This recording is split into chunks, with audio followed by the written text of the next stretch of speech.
People often ask what makes Final Fantasy VI so good. Why is such an old game so important to so many people? To answer this question, you have to put the game in its proper context. A lot has happened in gaming over the course of 30 years. And even though Final Fantasy VI is still a lot of fun in the hands of the right player, what makes it one of the greatest games ever made cannot be measured in how well the gameplay, story, and music have held up, but rather how groundbreaking the whole package was in 1994. In this video, I'll show you what Final Fantasy VI was like, how it built upon and changed the formula from the previous games in the series, and how it offered more freedom than ever before, but sometimes struggled to balance it against a linear narrative. This is a retrospective, but not a very objective one. It's impossible for me to be unbiased about Final Fantasy VI, so I'm not even going to try. This is not a review or historical document. This is a love letter to Final Fantasy VI, Square's first true masterpiece. Just to be clear, this video contains spoilers for almost every single aspect of Final Fantasy VI, and fair warning, it's gonna get emotional. Development on Final Fantasy VI began soon after the release of Final Fantasy V. At this point, the team that worked on Final Fantasy had grown to about 30 people, including both veterans of the series as well as many new hires. This might not seem like a big number today when large studios frequently wrangle hundreds of people during the creation of a mainstream title, but for the mid-90s it was considered a large crew. The financial success of Final Fantasy V proved to be a watershed moment for Square. The game became a major bestseller in Japan, second only to Dragon Quest V in sales during 1992. As a result, the company grew exponentially, and Square poured those resources back into development of the next game. Final Fantasy VI would be their most ambitious title ever. A major change to the team's structure came in the role played by the series' creator. Hironobu Sakaguchi had served as director of the first 5 games, but after being made an executive vice president in 1991, his direct involvement in the creation of these titles began to ramp down. While Sakaguchi remained as producer of the project, the directorial duties would instead be shared between 2 individuals who had distinguished themselves in the development of the previous Super Nintendo titles. Hiroyuki Ito, inventor of Final Fantasy's famous active time battle combat system and designer of Final Fantasy V's revised job system, was put in charge of combat and character customization. And Yoshinori Kitase, who co-wrote the story of Final Fantasy V together with Sakaguchi, was tasked with supervising the new game's narrative. Final Fantasy VI was released in Japan on April 2nd, 1994, about a year and 4 months after Final Fantasy V. But many of us once knew this game as Final Fantasy III, because by the time the game made it to North America half a year later, only Final Fantasy and Final Fantasy IV had seen Western releases. As a result, the Japanese Final Fantasy VI became the North American Final Fantasy III, and the confusion would last a lifetime. In some ways, Final Fantasy VI marked the end of an era. It was the last 2D game in the mainline series, the last exclusive Nintendo title, and the last of the series to not get a worldwide release. It would be another 8 years before Final Fantasy VI was first released in Europe, but that didn't stop the game from spreading beyond its official markets. In an era before most people even knew the internet existed, Final Fantasy VI developed a cult following even before it was out. Hardcore RPG enthusiasts imported the game from North America at extortionate prices, modded our consoles to play region-locked games, and waited with bated breath for a first look at the treasure the world had tried to deny us. Expectations were sky high, and Final Fantasy VI smashed them. From the very first moment, Final Fantasy VI announced loud and clear that this would be a different experience from other games. The title screen shows dark clouds shot through with sheets of lightning. Dramatic organ and synthesized choir gives way to mysterious piano clinking, ushering us into a world of mystery and grand adventure. A series of sweeping panoramic shots accompanied by a foreboding soundtrack sets the stage for the story, using text narration to tell us about the devastating war of the Magi of long ago, of the disappearance and imminent resurrection of magic, and of the conflict between the free people of the world and an oppressive empire.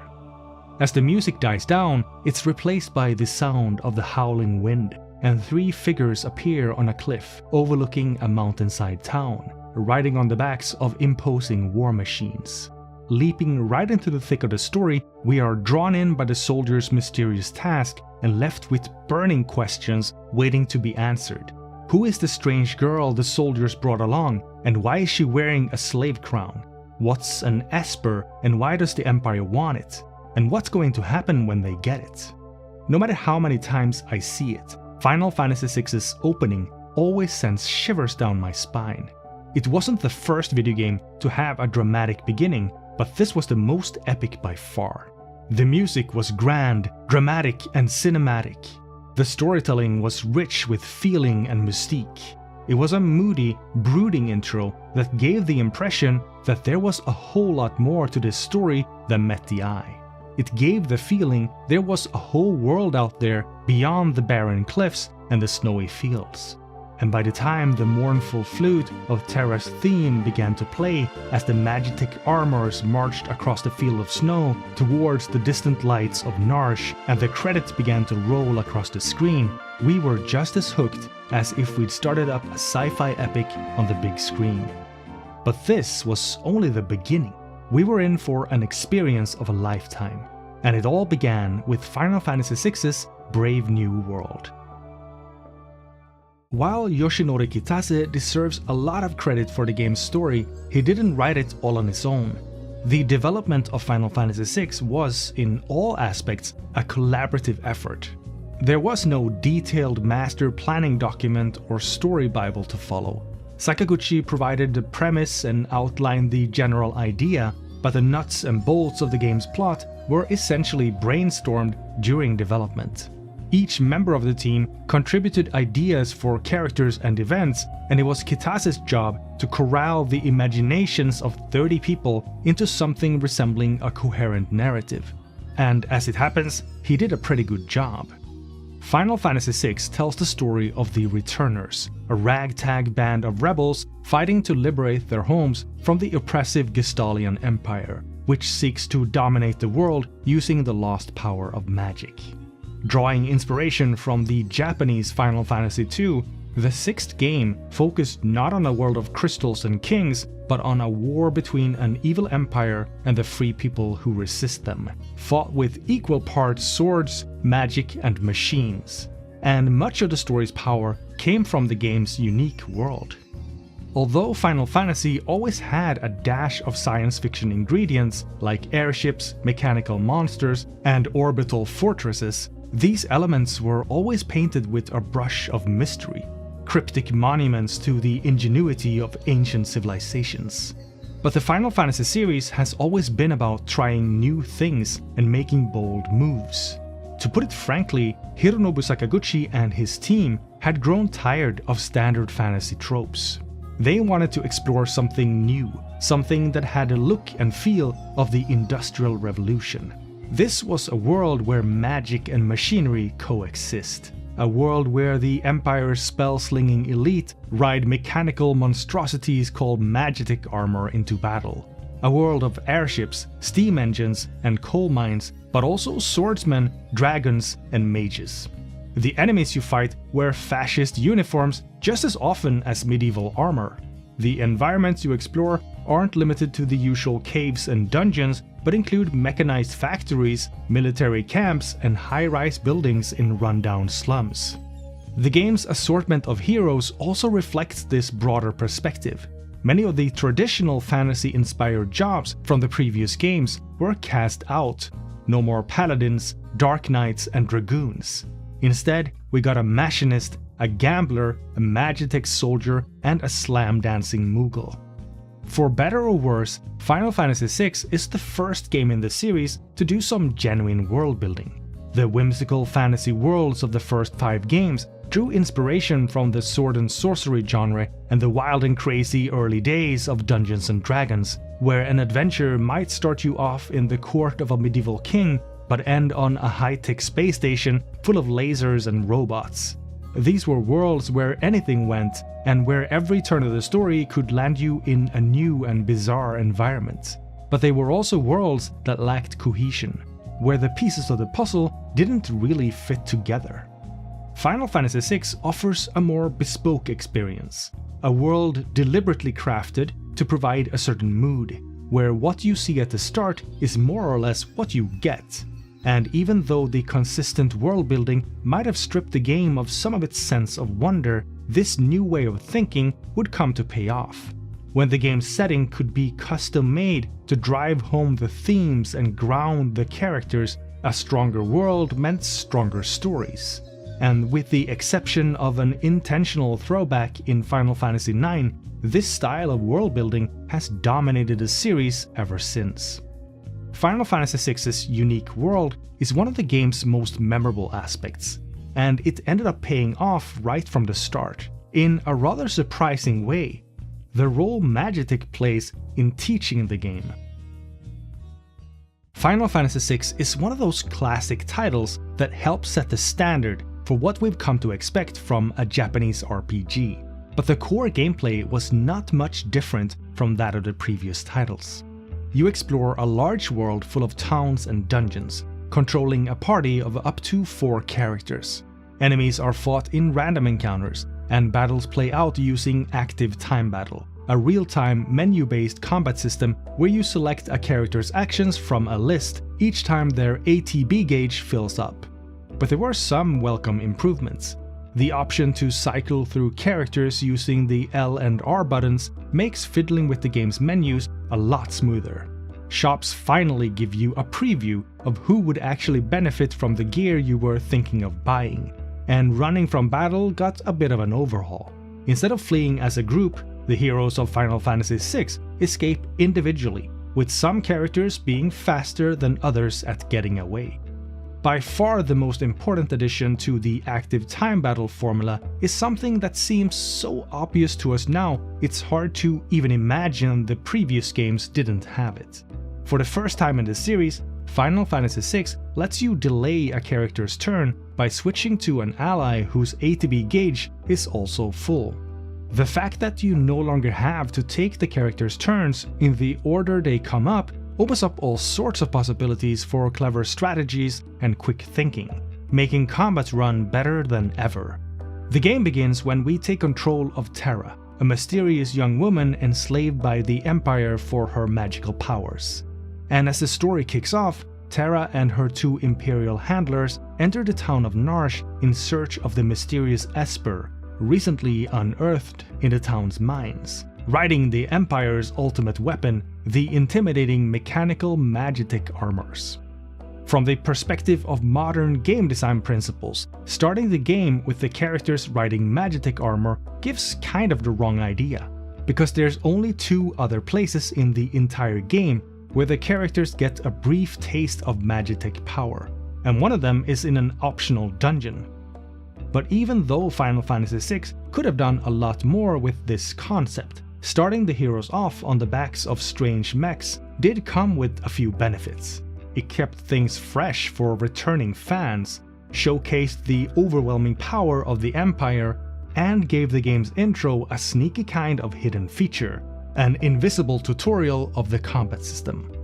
The raid on Narsh that kicks off Final Fantasy VI was designed to give returning players a refresher on the basics of combat, as well as bring new players up to speed. And since Terra and her companions are so powerful in their Magitek armor, the opening sequence is an opportunity to take your time, make mistakes, and experiment with the controls without having to worry about getting a game over. It's also the perfect way to introduce a couple of new challenges that add a twist to the game's random encounters. In addition to the familiar back attack and preemptive strike, where one party would get a chance to strike first in battle, Final Fantasy VI also introduced 2 new attack formations. The pincer attack, where the enemy hits you from both sides at once, and the side attack where the heroes return the favor. Pincer attacks can be absolutely brutal, but by introducing them while the heroes are riding Magitek armor, the game gives you a chance to feel the new mechanic out in a safe environment. And the same can be said for the game's first real hurdle, the Welk, which continues the tradition from Final Fantasy IV and V of having the game's first boss demonstrate the fundamental principle of active time battle. The fact that timing matters. Making a mistake here teaches the player a valuable lesson, and Magitek armor means the game doesn't have to pull its punches in doing so. In the depths of Narsh's mines, Terra and her companions reached their objective, the frozen remains of an Esper, a race of mysterious creatures of magic thought to be long departed from the world. As Terra makes first contact with this ancient being, the resulting disaster wipes out her companions, but awakens something within her she didn't know was there. And here, Final Fantasy VI puts one of the greatest strengths of the game's storytelling on full display. Just like in the previous two games, much of Final Fantasy VI's story is told on the combat screen. But this time, the scenario writers had a lot more options to play with. Characters could move freely about the field, posing and acting out their emotions, and certain elements of the plot could be embellished with special effects. The magical energy that sparks between Terra and the Esper isn't a recycled spell or ability, but a special animation handcrafted for this important scene. These new capabilities make in-combat scenes a lot more dynamic, and some of the game's most significant moments are ones that play out on the battlefield. Edgar's reaction to Terra's first use of magic, Cyan and Sabin's meeting with Gao on the Veldt, Kefka's shocking murder of General Leo. These are some of the scenes that stick the most in my memory, and a lot of their power comes from the way they were told.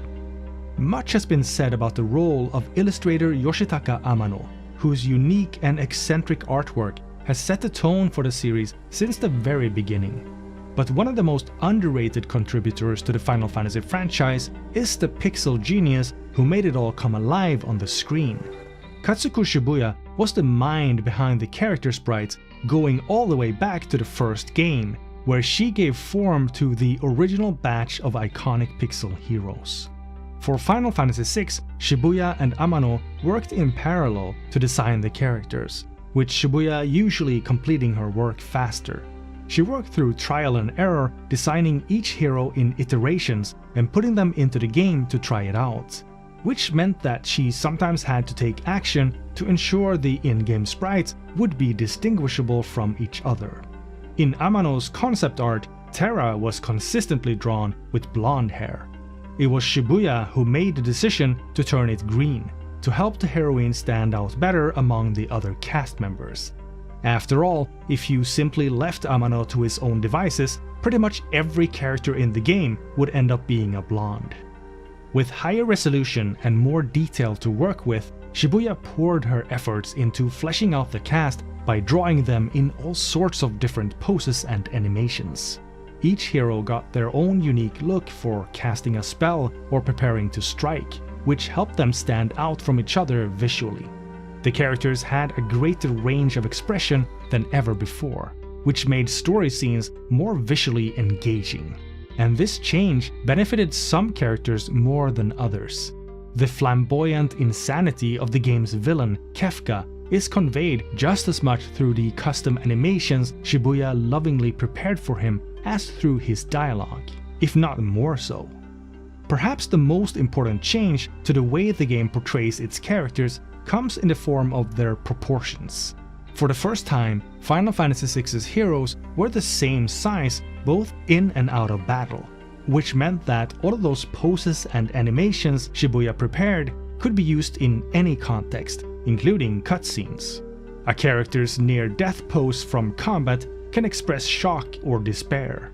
The attack stance can show anger or determination, and Sabin's victory pose serves just as well for a feat of great athleticism as he leaps from car to car on the Phantom train.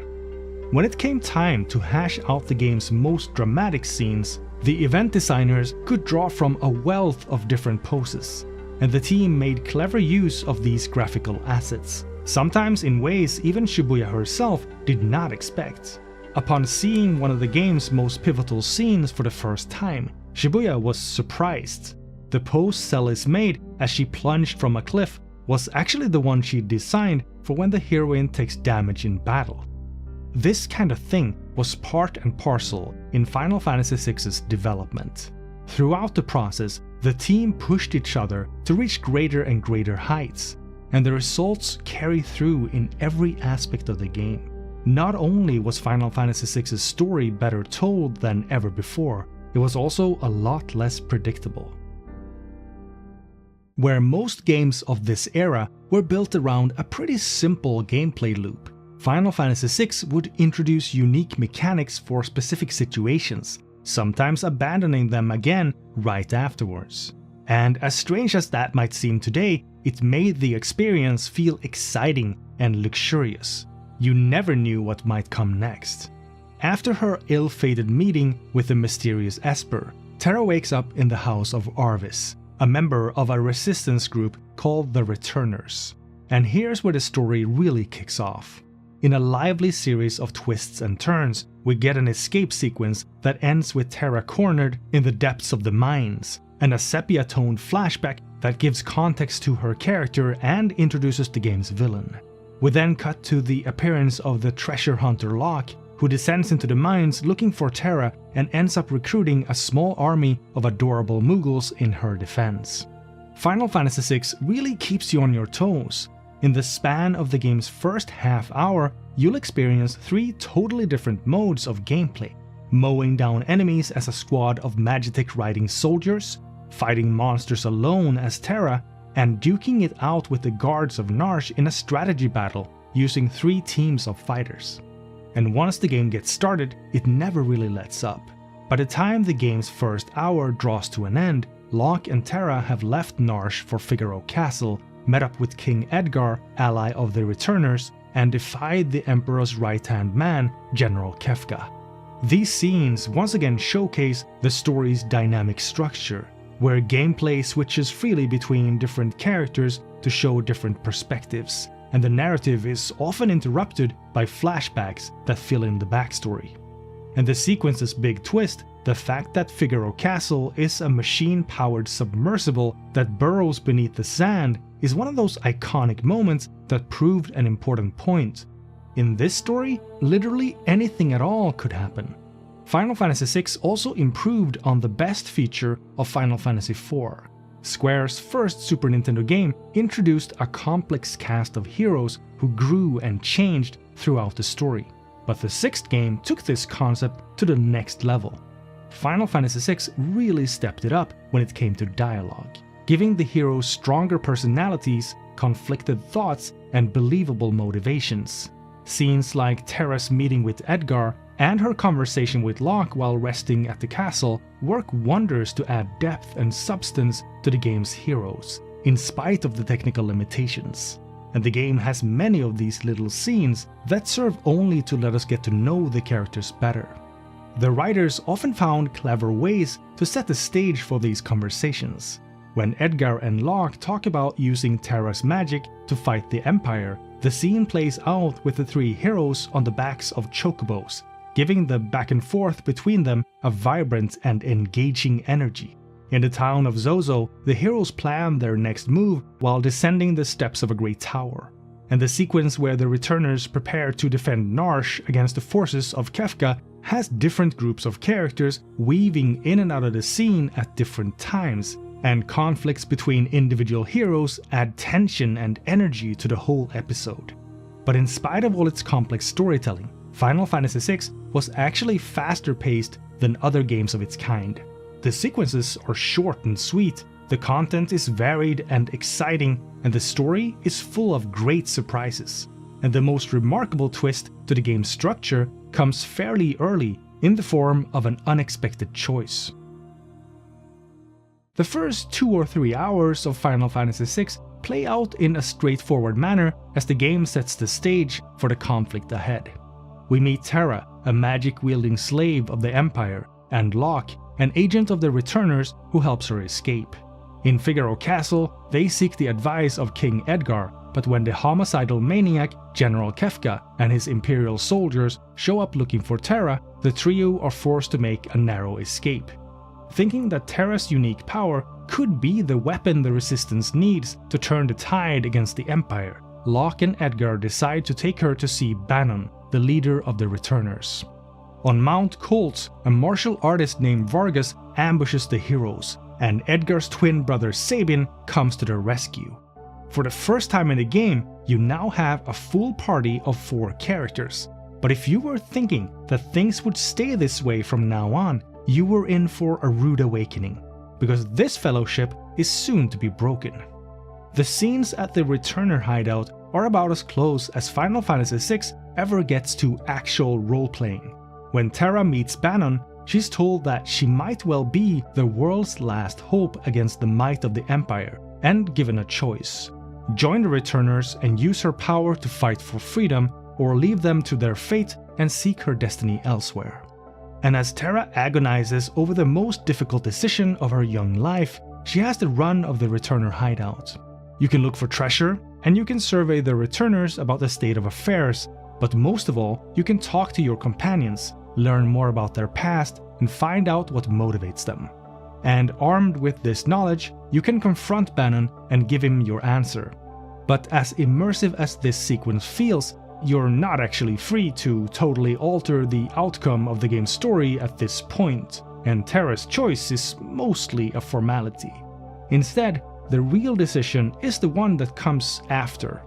As the Returners make their plans to oppose the Imperials, the story delivers its first major setback. The Empire has captured the town of South Figaro and now marches on the Returner hideout. Faced with an urgent need to act, the party splits in two. Locke rushes off to South Figaro to gather information about the Empire's movements, while Bannon accompanies the others in an attempt to reach Narsh, where they hope to use Terra's special gift to make contact with the frozen Esper from the beginning of the game. While escaping on a raft down the turbulent river, the party runs afoul of the odious Ultros, and after chasing off the tentacle deviant, Sabin impulsively leaps into the water to hunt him down and gets washed away. With the heroes separated into different groups, the stage was set for one of Final Fantasy VI's biggest innovations: the 3 scenarios. Final Fantasy VI wasn't the first RPG story to play out in parallel chapters starring different protagonists, but the way the linear narrative suddenly branched into 3 was a landmark moment in genre history.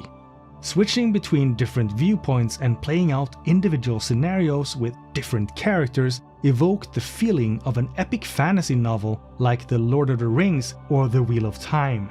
And even though the order you play the scenarios doesn't matter in the long run, the fact that you got to pick in the first place had a huge impact on me as a kid.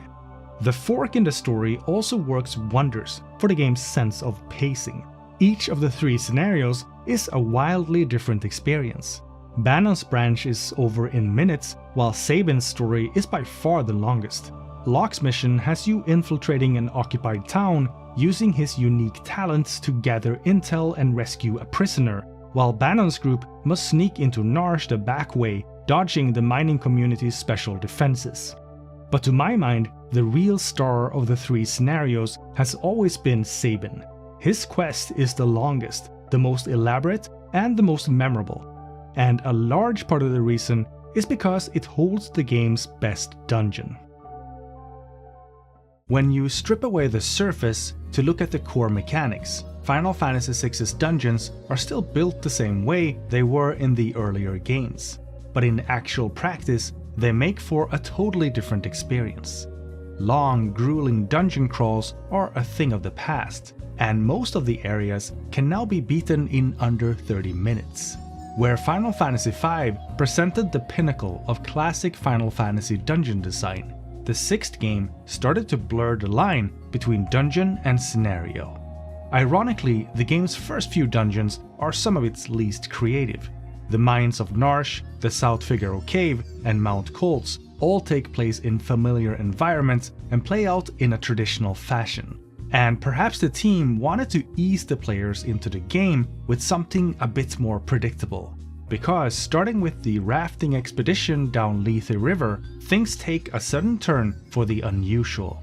Instead of a traditional maze to explore, the river presents an on-rails experience, a barrage of enemy encounters broken up only by the occasional choice of which branch of the river to take, and a couple of spots where you can catch your breath and save your game. And Lethe River is only the beginning. There's something like 25 different dungeons in Final Fantasy VI, and many of them are highly creative. The Opera House is part dungeon, part musical, complete with a race across the rafters to stop an evil octopus from dropping a weight onto the stage below. In the Imperial camp, you sneak your way past soldiers, eavesdrop on enemy generals, and bust out using stolen Magitek armor. And the city of Zozo is a dungeon in the form of a town, where the residents are your enemies, the streets are filled with random encounters, and even the shopkeepers can't be trusted.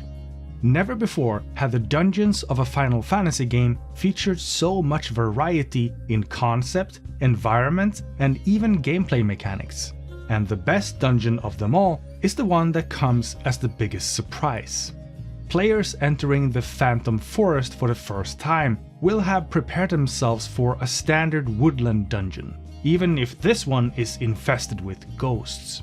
Instead, after only a few short screens spent trekking through the misty forest with its haunting music, the heroes stumble across a mysterious railroad and soon find themselves aboard the Phantom Train. The Phantom Train is as much an experience as it is a dungeon.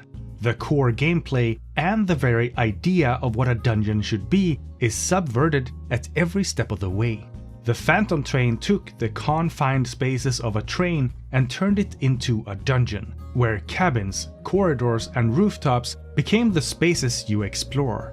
Besides the random encounters you have to endure, the train is full of wandering ghosts, and not all of them are hostile. Some will sell you items, and others can even be recruited into your party for a limited time. At one point, a crowd of ghosts corner the heroes, forcing them to leap across the roofs to escape. Elsewhere, ghostly waiters serve the heroes dinner in the train's dining car. Nothing about the dungeon is predictable, and a big surprise still waits for you at the front of the train. For its time, the Phantom Train was an unforgettable experience, and a large part of the reason was the atmosphere it conveyed. The calm, eerie soundtrack combined with clever sound effects to sell the illusion of being trapped in a moving train haunted by ghosts. But as great as it all sounded, it looked even better. And it was all thanks to another one of Square's unsung heroes. As the last and most advanced of the 2D entries in the Final Fantasy series, supplying the game with appropriate visuals was a major undertaking.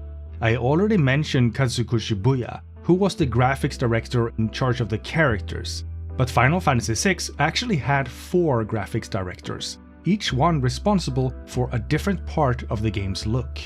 2 of the others have names that will be very familiar to die-hard JRPG fans, and their contributions will be explained in due time. But the last and most criminally underappreciated of the 4 is the man who painted Final Fantasy VI's unique world in pixel-perfect fashion.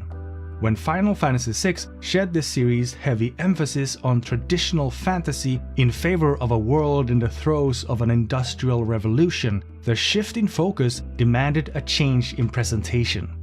Hideo Minaba, who would later serve as the art director on Final Fantasy IX, was put in charge of the game's towns, dungeons, and other interiors. He took great care to make each location feel realistic in its own right, and to give the impression that people lived and worked in these fictional spaces.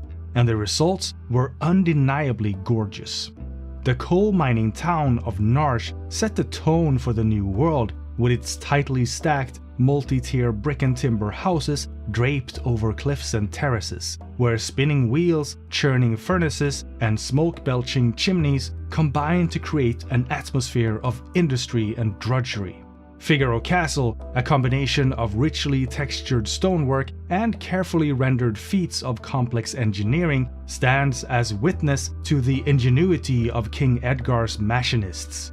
And the Phantom Forest is presented as a stunning diorama with giant tree trunks rising in the foreground, misty woods for a backdrop, and the still reflective waters of a woodland lake to perfect the illusion. But Minaba's greatest achievement is the Phantom Train itself. The interplay of light and shadow sketches the outline of doors and canopied roofs of the train's exterior. Bright golds and navy blues furnish the lush interiors, punctuated by maroon carpets on coarse-grained wood. And the scrolling forest that zips by in the background as you cross from car to car is a brilliant touch. The lavish trappings of a luxury train, coupled with the ghostly setting, makes for an unforgettable environment. And even today, it still looks beautiful. The Phantom Train's immersive power was made even stronger by another of the game's graphical improvements. In the Famicom games, battles took place on an empty black void with a simple banner stretched across the top to suggest the environment. With Final Fantasy IV, the series introduced battle scenes, colorful backdrops to set the stage for combat. These got more detailed as the series went on, and Final Fantasy VI knocked them out of the park. The mist-shrouded trees and dappled sunlight of a woodland clearing, the rich curtains and crowded seats surrounding the opera stage, the brooding clouds that stretch above the endless plain of the veldt. Many of the backdrops are absolutely gorgeous, and some of them even feature animation, like the turbulent waters beneath the raft on Lethe River or the shifting haze in the depths of the Serpent Trench. And the Phantom Train got an animated battleground of its own. When you fight on the train's exterior, the battle arena features the curved rooftop of a train car set against the backdrop of a rapidly scrolling wall of trees. One last perfect little touch to complete the illusion. Gameplay, story, and presentation came together to create something magical in the Phantom Train. It's the kind of experience that brings people together through the memories we share of fond moments. And of course, I wouldn't be doing my job if I didn't talk about Final Fantasy VI's most famous meme. But for that, we first have to talk about the game's invisible job system. For Japanese fans who'd gotten the chance to experience Final Fantasy V, starting up the sequel for the first time might have been a bit of a disappointment. Through its so-called job system, Final Fantasy V's heroes could freely switch between roles like Monk, Dragoon, or Black Mage, changing abilities on the fly to adapt to different situations. But this feature did not return in Final Fantasy VI, or at least so it would seem, because I would argue that the job system is still there, it's just been cleverly hidden. Just like in Final Fantasy IV, each of Final Fantasy VI's heroes was assigned a job of their own. Cyan is a samurai, Setzer is a gambler, and Celes is a rune knight. Although ironically, these titles were removed from the North American version of the game's menu. Different characters are stronger, faster, or better at using magic than others, and each character is also restricted in what weapons and armor they're allowed to equip. More importantly, the heroes all got their own unique ability to go with their job. Locke, an adventurer, can steal items from monsters. Edgar, a machinist, wields a set of unique mechanical tools found as treasure throughout the game. And Strago, a blue mage, can learn the magic of monsters and use it against them. But even though the characters all have their own strengths and weaknesses, it doesn't mean you have less customization options than in the previous game. Final Fantasy VI introduced relics, equipable items that grant special benefits. Some are simple perks, like the Star Pendant's immunity to poison. Others are unique abilities or new options. The Sprint Shoes increase your movement speed in towns and dungeons, the Dragoon Boots unlock the jump attack in combat, and the Genji Glove lets you wield a weapon in each hand. Each character can equip up to 2 relics, and they're basically how you customize the hero's capabilities. But what if I told you the relic system is actually Final Fantasy V's ability system in disguise? In the 5th game, a hero who spent enough time in a certain job would master permanent abilities that could be equipped on other jobs, letting you mix and match to make your perfect team. Final Fantasy VI took this same idea but commodified it by attaching each ability to a piece of equipment. Any character can equip any relic as long as you can find the item, and relics can be freely traded back and forth between the heroes, which means you no longer have to grind for abilities before you can use them. The relic system's modular approach to character customization was the perfect fit for Final Fantasy VI. It offers a ton of freedom without giving up what makes the heroes unique. Great characters are defined by what they do, and the role a character plays is often what makes them stick out in our minds. Cyan's a soft-spoken, middle-aged gentleman, but the heavens tremble when he draws his katana. Celes can dazzle the crowds on the stage, but she's also a sharp-witted, magic-wielding sword fighter. And Edgar is a fast-talking, womanizing rebel king, but what truly defines him is that he's the kind of deranged maniac who would bring a bag of power tools to a sword fight. Still, the character that stuck out the most in the minds of fans for all these years is probably Sabin. Edgar's twin brother is a monk, but he's more like a gym bro than a cloistered martial artist. And this bro most certainly lifts. Sabin's special ability is Blitz, which lets you input fighting game style button combinations to unleash special moves. Aura Bolt fires a Hadouken-like beam of energy, Fire Dance washes the battlefield in purifying fire, and Suplex lets Sabin lift his foe into the sky and slam it back down in spine-crunching fashion. Which leads us back to the Phantom Train. Because at the end of the dungeon, to stop the train from speeding them right into the afterlife along with its ghostly passengers, Sabin and Cyan must fight the demonic engine itself. The devs could have made the Phantom Train immune to Suplex, but they didn't. And whether it was a deliberate choice or a simple mistake, it doesn't really matter, because here's where Sabin became a legend, forever immortalized in the minds of Final Fantasy fans as the guy who could suplex a freaking train engine. Sabin's Blitz was one of many innovative new mechanics in Final Fantasy VI, but the game's most creative ability belongs to another character, and this one has a whole part of the world dedicated to it. Some of the abilities given to Final Fantasy VI's heroes were familiar favorites from the earlier games. Locke got the Thieves' Steal command, Shadow inherited the Ninja's ability to throw weapons in combat, and Strago took charge of blue magic in the form of his lore. But the game also introduced a host of new and interesting powers. Mog's Dance command puts a new spin on the Geomancer's terrain ability, allowing the quick-footed Moogle to transform the entire battlefield to any terrain type he's previously fought in. But once he starts dancing, he won't stop till the fight is over.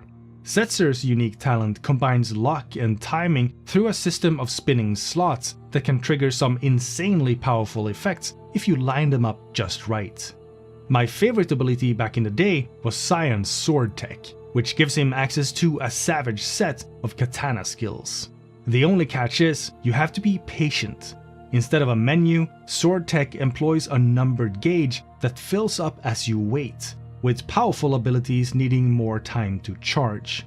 But if Sword Tech requires a bit of patience to use, mastering another of the game's new abilities takes serious dedication. After being washed downriver during the fight with Ultras, Sabin finds himself separated from his friends. With the aid of a traveling mercenary named Shadow, he infiltrates an Imperial camp where he uncovers a plot by General Kefka to poison the people of Doma. Unable to stop the villain's heinous act, Sabin and Shadow joined forces with Cyan, a knight of Doma who lost his wife and son to Kefka's poison. And together, the three escape the Imperial camp and make their way towards Narsh to join up with the returners. On the way, they pass through the Phantom Forest, where they accidentally board the Phantom Train that carries the souls of the dead to the afterlife. After beating some sense into the train's demonic engine, Cyan says a last emotional farewell to his wife and son before the heroes depart the forest. Shadow leaves the party as they reach Barren Falls, but Sabin and Cyan decide to push on. After taking a leap of faith, the two heroes wash up on the vast plain of the Veldt, a barren wilderness home to savage monsters, which is where they meet Gao. Final Fantasy V introduced the popular blue magic system, where characters could learn the abilities of monsters by interacting with them in combat.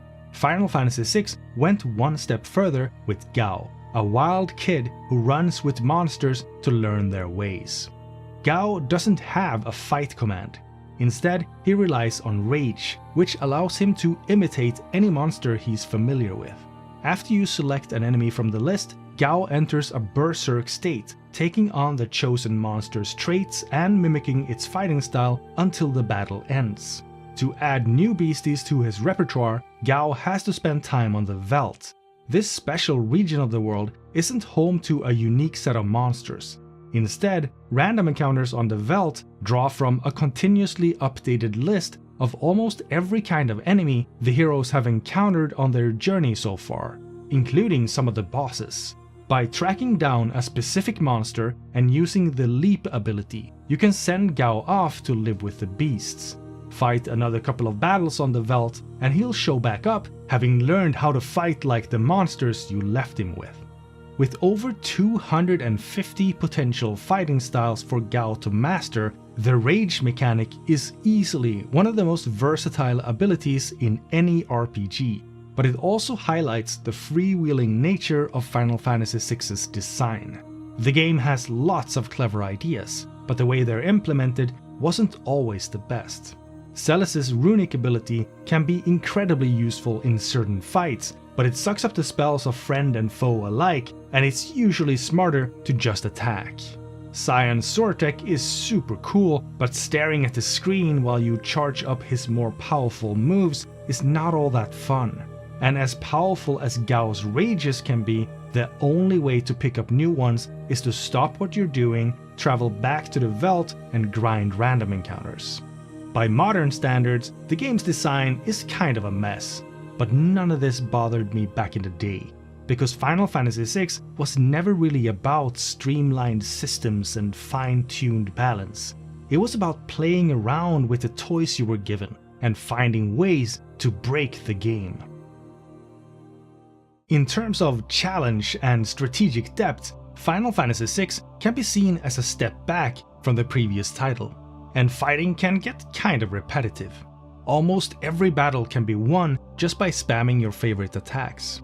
Only a couple of bosses force you to think on your feet, and outside of a handful of dungeons, you rarely have to change up your tactics.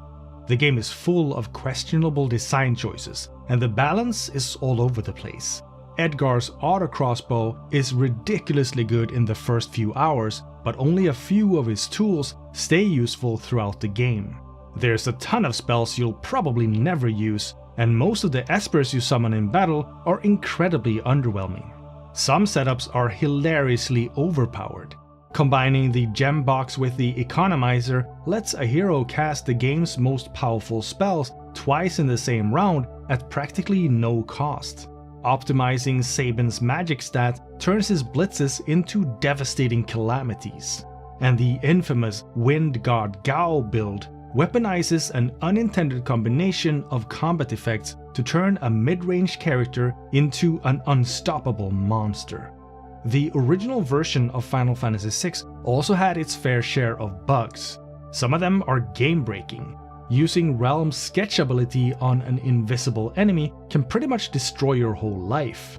Others are unfortunate, but hardly the end of the world, like the fact that the physical evasion stat does nothing, due to a coding snafu that checks the magic evasion for both physical and magical attacks. And a few bugs are actually really fun, like how invisible enemies become vulnerable to instant death magic, making a simple 1-2 combo of spells powerful enough to wreck the whole game. Or the incredible Psycho Cyan bug that turns the kind-hearted samurai into a merciless green death machine that won't stop attacking until everything's dead. But deep tactical combat was never really the point of Final Fantasy VI. Random encounters weren't really meant to be fun and engaging, but rather a source of tension. They're there to raise the stakes, drain your resources, and force you to make smart moves. The real battle is fought in the menus, in the steps you take to prepare for your next fight. What is fun is playing around with the game's, for its time, incredibly deep character customization. Final Fantasy VI might have had less strategic depth than Final Fantasy V, but it certainly had more complexity. And it's precisely that complexity that made it so exploitable.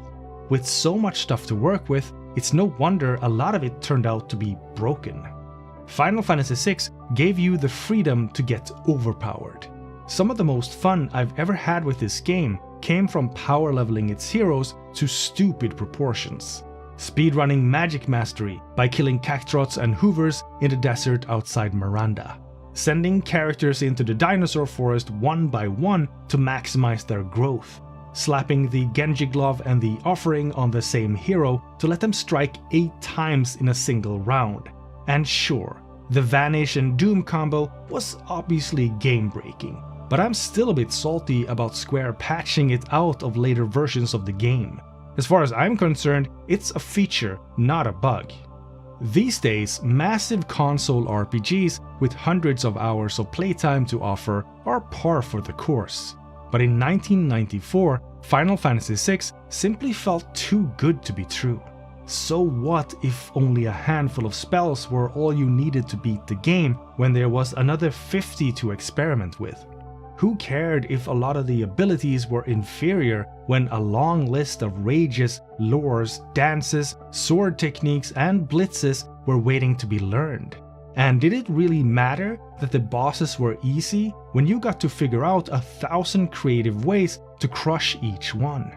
And when you hadn't seen anything like it ever before, Final Fantasy VI looked like a treasure chest of experiences. An infinite sandbox of endless adventure.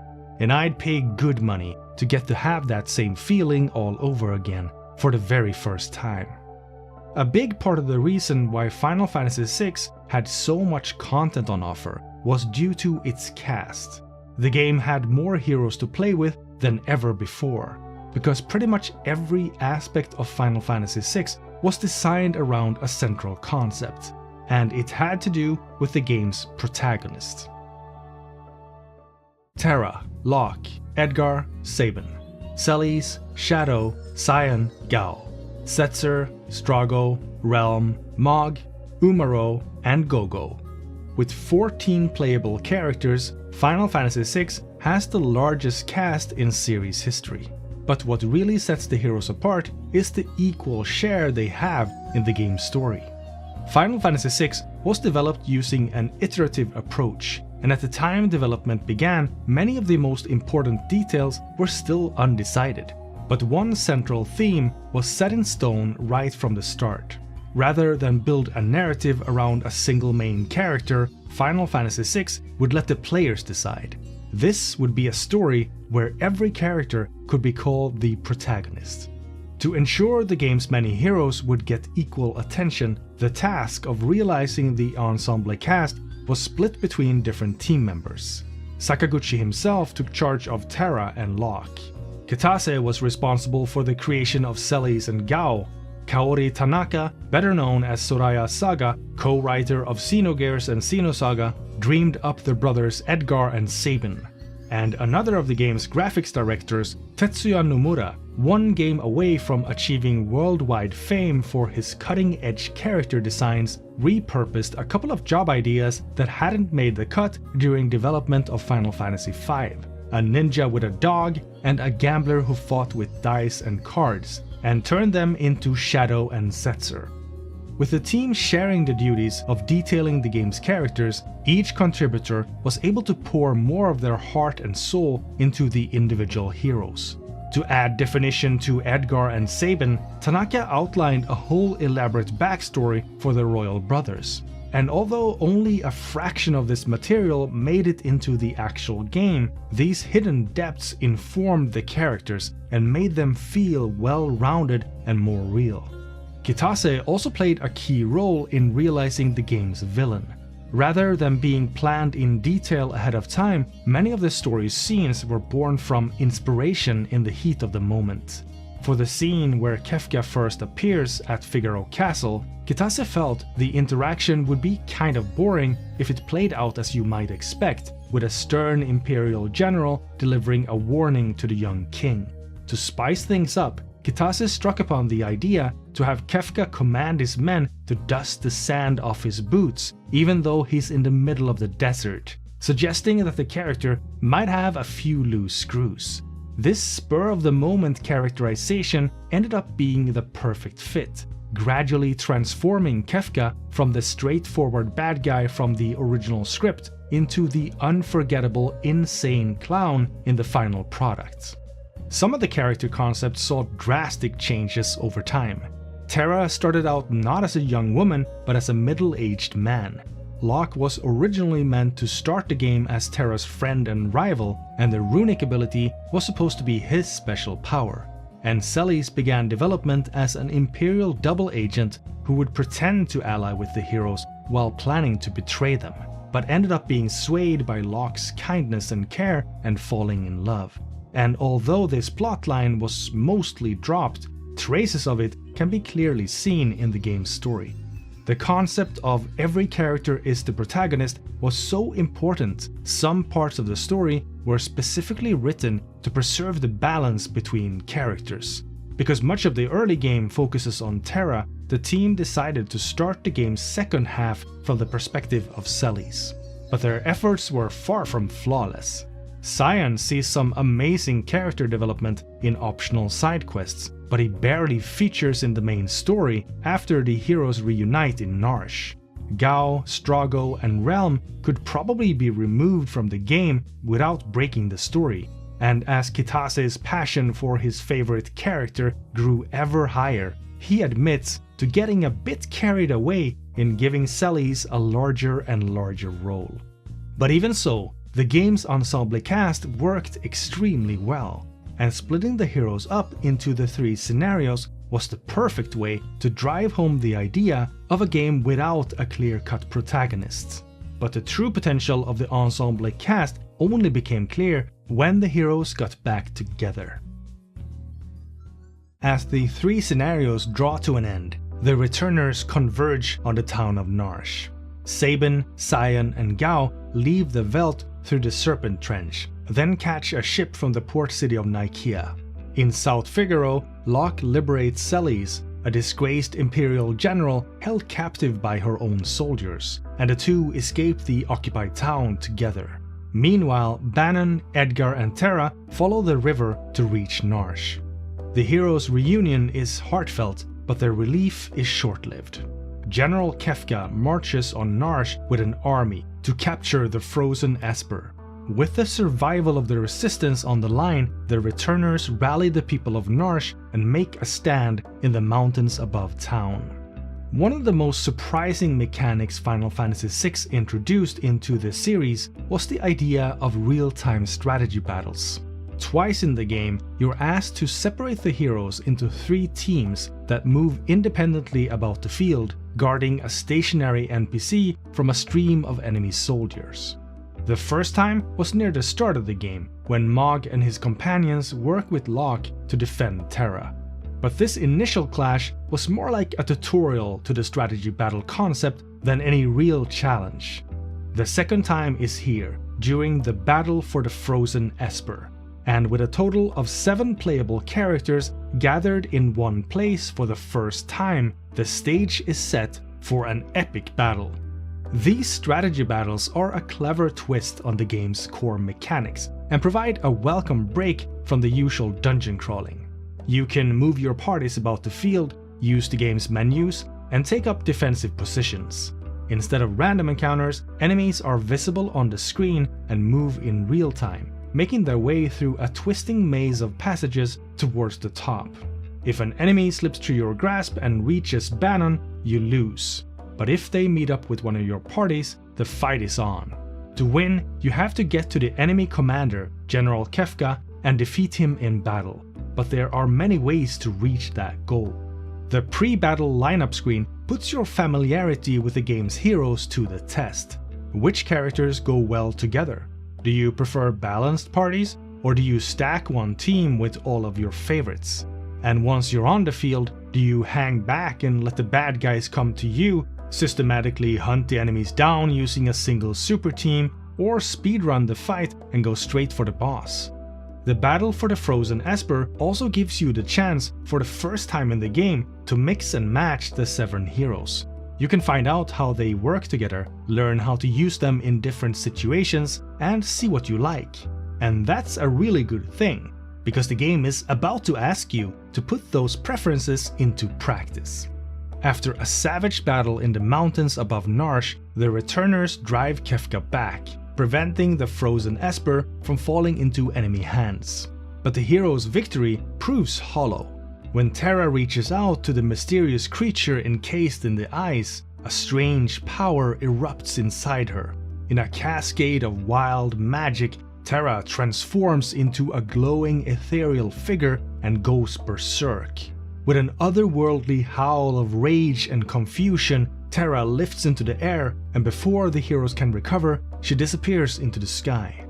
In the aftermath, the returners regroup and the search for Terra is on. And here we come to a major milestone in the Final Fantasy franchise, because this moment is the first time in the whole series you finally get to form your own party.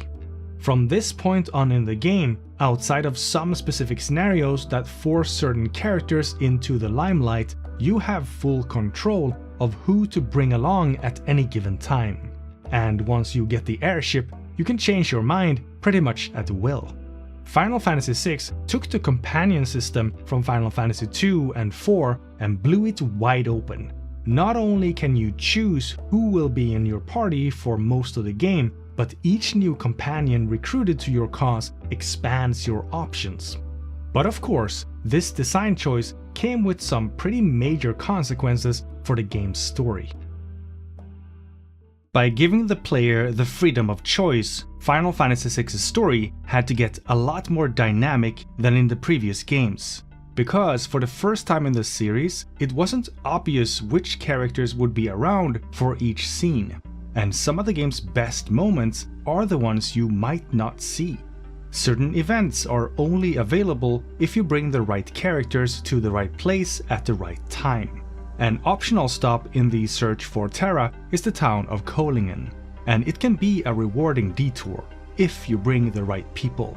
Because Kolingen is Locke's hometown, and taking him to see the sights triggers a set of elaborate flashbacks that reveal his tragic past and give a hint of his present motivations. And if you've got Celis in the party as well, you'll get a bit of an extra reaction from her too. Final Fantasy VI is full of such optional story beats, some a lot more obscure than others. There's a long, intricate cutscene devoted to reuniting Gao with his estranged father, which will play out slightly differently depending on which of the heroes you bring. Staying at inns with Shadow in your party has a chance to trigger a series of cryptic and somewhat creepy dreams that subtly and powerfully explain Shadow's backstory and his connection to Realm.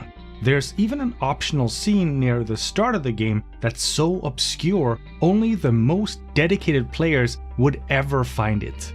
If you backtrack all the way to South Figaro right after defeating Vargas on Mount Colts, you can bring Sabin to see Vargas's mother and get a unique conversation that's not available later. It's hardly worth the effort, but it's there, and I only found out about it while researching this video.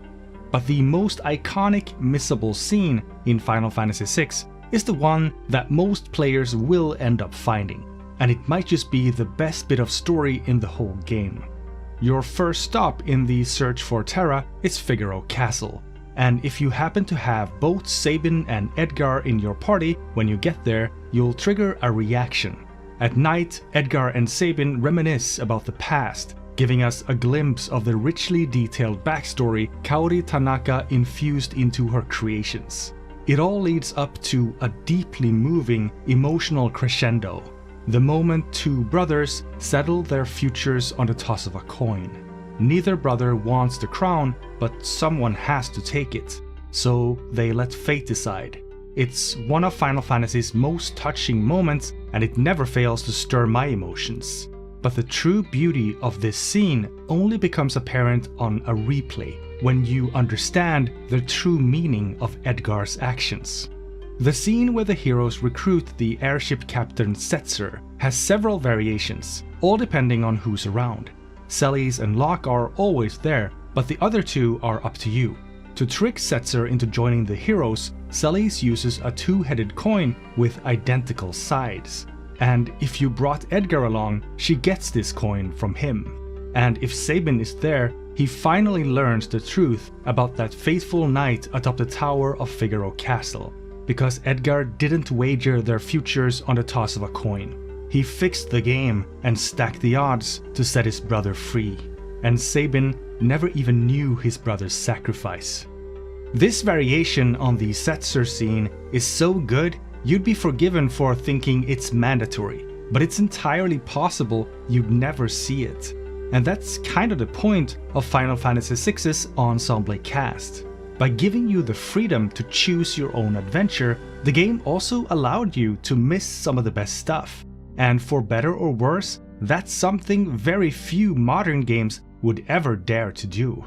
But this design philosophy could also backfire. The coin toss scene is a pretty easy find.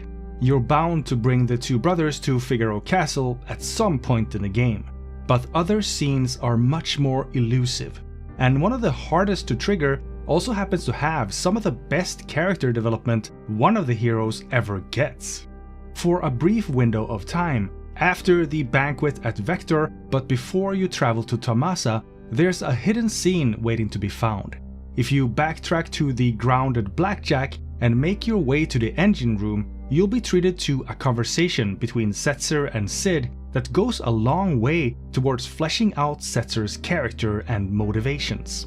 It's the kind of content the game should have pushed harder, and the fact that most players never got to see it is really a shame.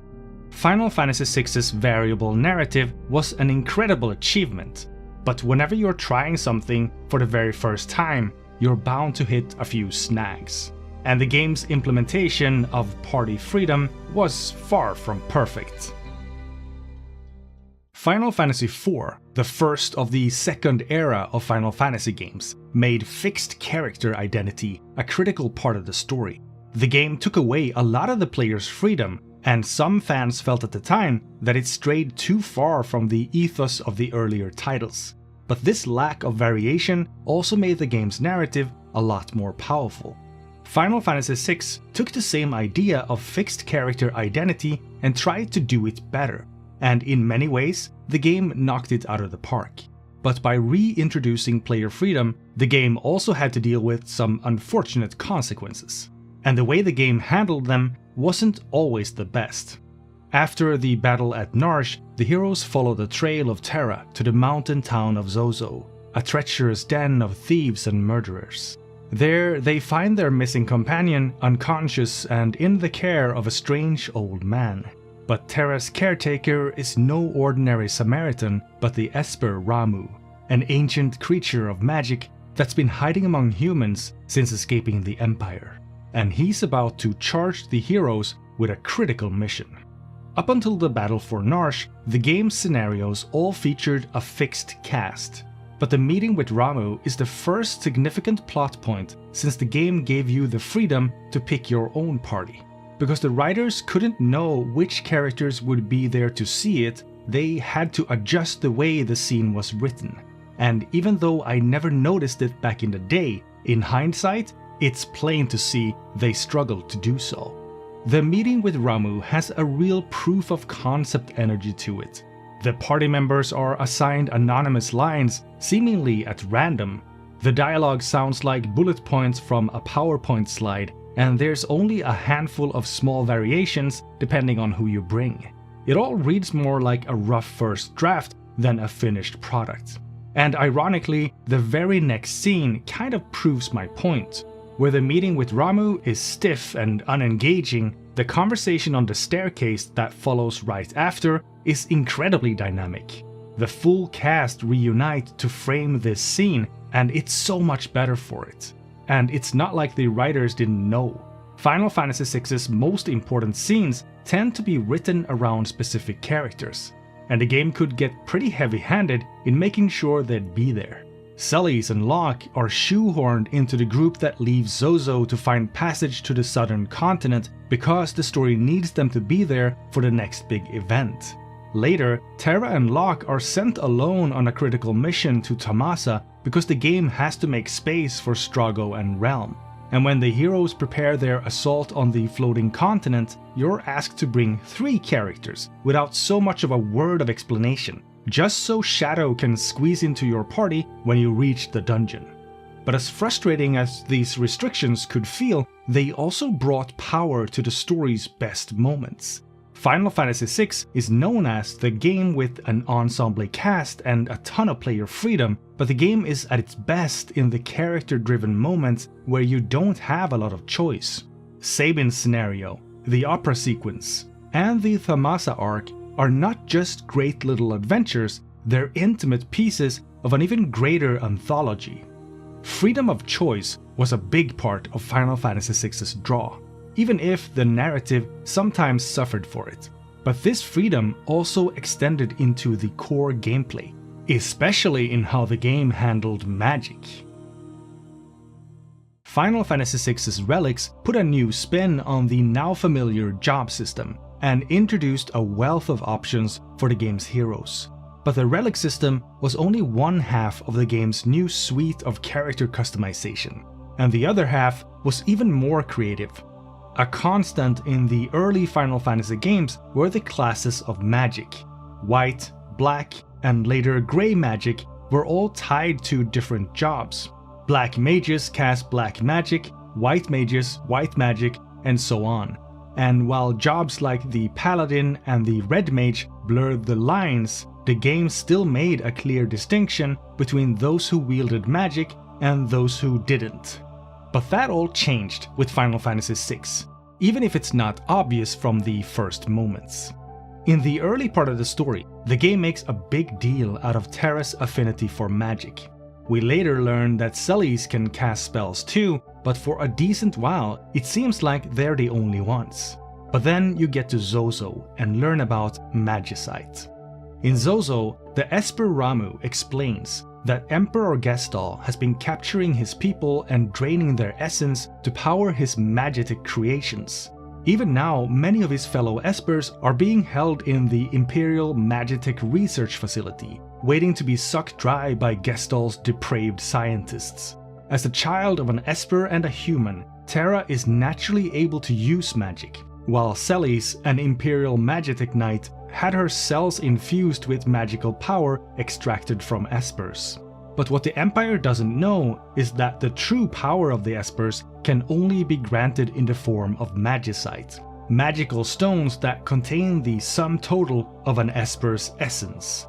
Ramu then charges the heroes with rescuing his kin from the Magitek Research Facility and sacrifices his life to turn into Magicite to empower the heroes on their quest. The introduction of Magicite is a total game changer. Magic, once the domain of Terra and Celes alone, is now available to every character. By equipping Magicite like Shiva, Ifrit, and Ramu, a hero can summon the dead Esper's power in battle. But that's the least of the benefits these stones can give, because each Magicite also holds a set of spells it can impart to the bearer of the stone. In a system reminiscent of Final Fantasy II, every character can learn every spell, and the once so critical distinction between white and black magic is a thing of the past. To master a spell, all you need is the right Magicite and a bit of patience. From this point onward, defeating monsters in battle earns you magic points, which allows the character to learn new spells from equipped Magicite. Different Espers grant different spells, and some Espers even teach certain magics at faster rates. And while the Magicite themselves can be traded back and forth between different heroes, the spells the characters learn are permanent. Magicite and magic points made battles more exciting. Learning new spells is something to look forward to, and watching the percentages tick up with every fight is immensely satisfying. But the Magicite system was also a brilliant way to integrate story into gameplay mechanics. In the world of Final Fantasy VI, magic is incredibly potent, so the fact that a lot of the sheer power of your party comes from espers makes total sense. In the early games in the series, story and gameplay were kept mostly separate. Final Fantasy VI started to integrate the two in new ways to provide a unique experience. Story, character, gameplay, and presentation combined to form a whole that was greater than the sum of its parts. And there's one particular sequence of the game where this principle is on perfect display. Final Fantasy VI was more like a cinematic experience than any previous console RPG, and significant story beats were lifted to greater heights by impressive visuals and stirring music. As the heroes approach the Imperial capital, the Emperor's palace looms above the horizon like a testament to the Empire's might, a pyramid of steel and stone bathed in artificial light.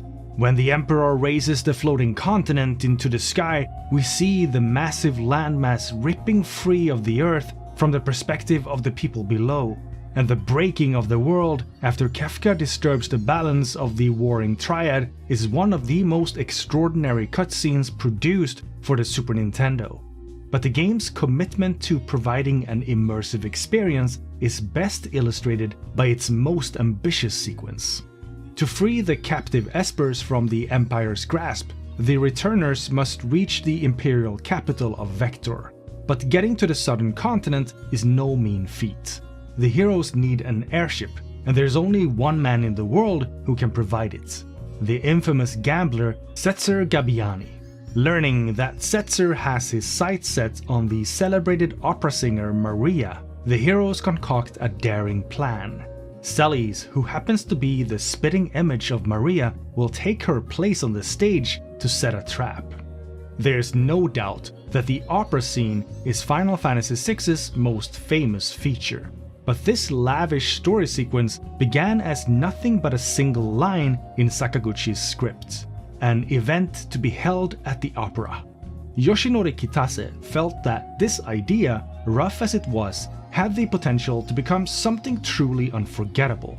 Working together with composer Nobuo Uematsu and graphics director Hideo Minaba, Kitase drew on his love of the cinema, taking inspiration from Alfred Hitchcock's The Man Who Knew Too Much to create an engaging, entertaining, wild ride of a story sequence which was, at the time, possibly the most elaborate set-piece scenario ever seen in a video game.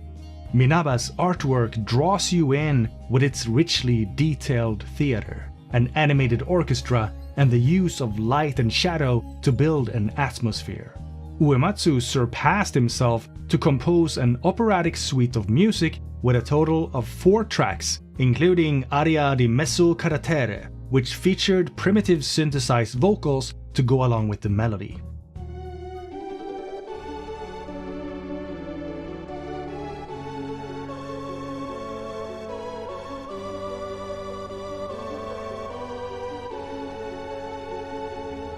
Like the character of Celes, a former Imperial general who has to play the part of a famous opera singer, Uematsu and Kitase also had to fake it. Kitase had never been to the opera, and Uematsu knew nothing about composing operatic music, but both drew on vast stores of creative energy to produce something that felt, at the time, utterly convincing. And there was a kernel of truth there too. While Uematsu composed the music, Kitase wrote the lyrics of the Japanese version as a love letter to his future wife. The opera scene was mournful, beautiful, and sometimes hilarious. And above all, it sold the illusion. The beautifully drawn balcony with its rich curtains transported me into the audience. The digital chirps of the Super Nintendo sound chip became orchestral in my head, the lyrics on the screen sounding clear in my mind. And like Setzer himself, I found myself drawn into the plot, forgetting for a moment that I was playing a video game. It all probably looks like cave paintings to modern audiences, but back then it was so far out of the expectation, so far beyond what was thought possible within the genre. It left me in a state of shock. And that first brutal impression never really went away. In 2022, I was fortunate enough to hear Aria di Mezzo Carattere performed live at Distant Worlds, and the experience moved me to tears. But as amazing as it was to hear the music played by a full orchestra, the vocals performed by professional singers, the crazy thing is this. It all sounded exactly like this in my head back in 1994. When we talk about video games, we often try to decompose them into story and gameplay. But video games are interactive media, and the narrative elements cannot be easily separated from the rest of the product. They're woven into the very fabric of the game itself. And what we should really be talking about is the overall experience of playing the game. Final Fantasy VI's opera sequence is one of those moments in gaming history that prove this point. It's not exactly a cutscene and not exactly a dungeon. It's a bit of both, but above all, it was an unforgettable experience.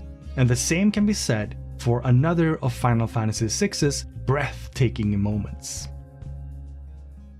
When it came to visual presentation, Final Fantasy VI improves on pretty much every aspect from the previous titles.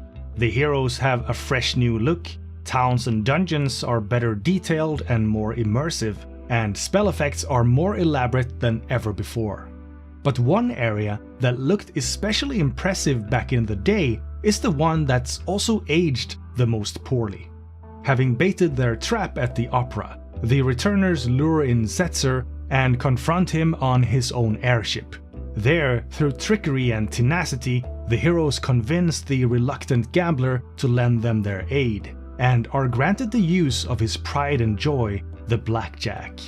Setzer's Blackjack was by far the most impressive aircraft the series had seen at this point. With its multi-screen interior of beautifully detailed cabins, including an integrated casino floor, and with your companions staking out their favorite spots on the ship, the Blackjack was a marvel to explore even before you'd gotten off the ground. But it got even better when you took to the skies. While Final Fantasy V's world map had reused most of the graphical assets from the previous game, Final Fantasy VI's overworld got a completely new look, courtesy of the game's fourth and final graphics director, Tetsuya Takahashi. Takahashi, the future creator of the Xeno franchise and founder of Monolith Soft, gave the new world a full graphical overhaul. But more importantly, he also chose to show it from a totally different perspective. The fairy tale concept of a flying ship had taken Japan by storm in the 80s, largely thanks to Hayao Miyazaki's hugely popular animations like Nausicaa of the Valley of the Wind and Laputa Castle in the Sky. And this vision especially captivated the team behind Final Fantasy. Airships had been a staple of the series going all the way back to the first game, but the Famicom's flat 2D presentation couldn't capture the feeling of hurtling through the sky at breakneck speed. Final Fantasy IV and V had experimented with the Super Nintendo's famous Mode 7 feature, which allowed for the stretching and scaling of 2D sprites to achieve a sort of quasi-3D view. But their efforts only really struck gold with Final Fantasy VI. By tilting the map the heroes explored, the game gave the impression of depth and scale. Hopping on the back of a chocobo transformed the scene into a third-person view, tracking the rider from behind as you faced the horizon. And when you lifted into the sky in the Blackjack, this effect got even stronger. Flying in Final Fantasy VI was an absolute blast. The ability to move in any direction gave an unmatched feeling of freedom. Watching the world zip by below as you charged towards the horizon was thrilling. and seeing the bright blue skies of the world of balance, or the scarlet and orange clouds of the world of ruins sunset of destruction, completed your transportation into a fantasy realm in need of saving.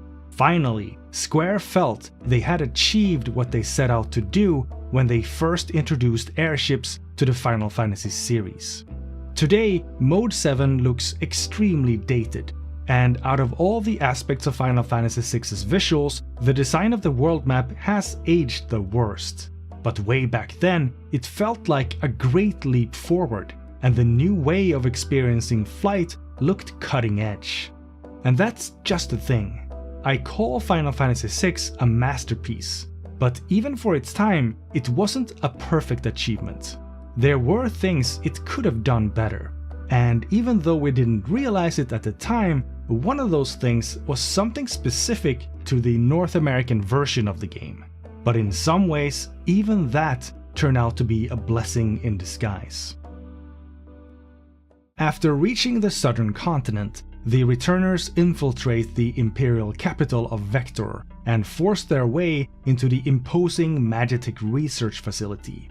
But just as the heroes free the captive Espers, they're hit with a shocking revelation.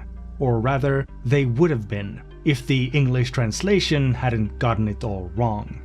In the heart of the Magitek research facility, the heroes run into Cid, the inventor of Magitek and the closest thing to family that Celes has. Surprised to see her back at home, Cid asks Celes a strange question. Did she come here to cause an uprising? And for some weird reason, Locke loses his mind. But that's not at all what Cid was meant to say. What Cid is actually asking in the original Japanese is this: is it true you infiltrated the rebel group as a spy? This reading puts the situation in a totally different light and certainly explains Locke's reaction. Final Fantasy VI has this whole elaborate plotline about the possibility of Celes being a spy for the Empire.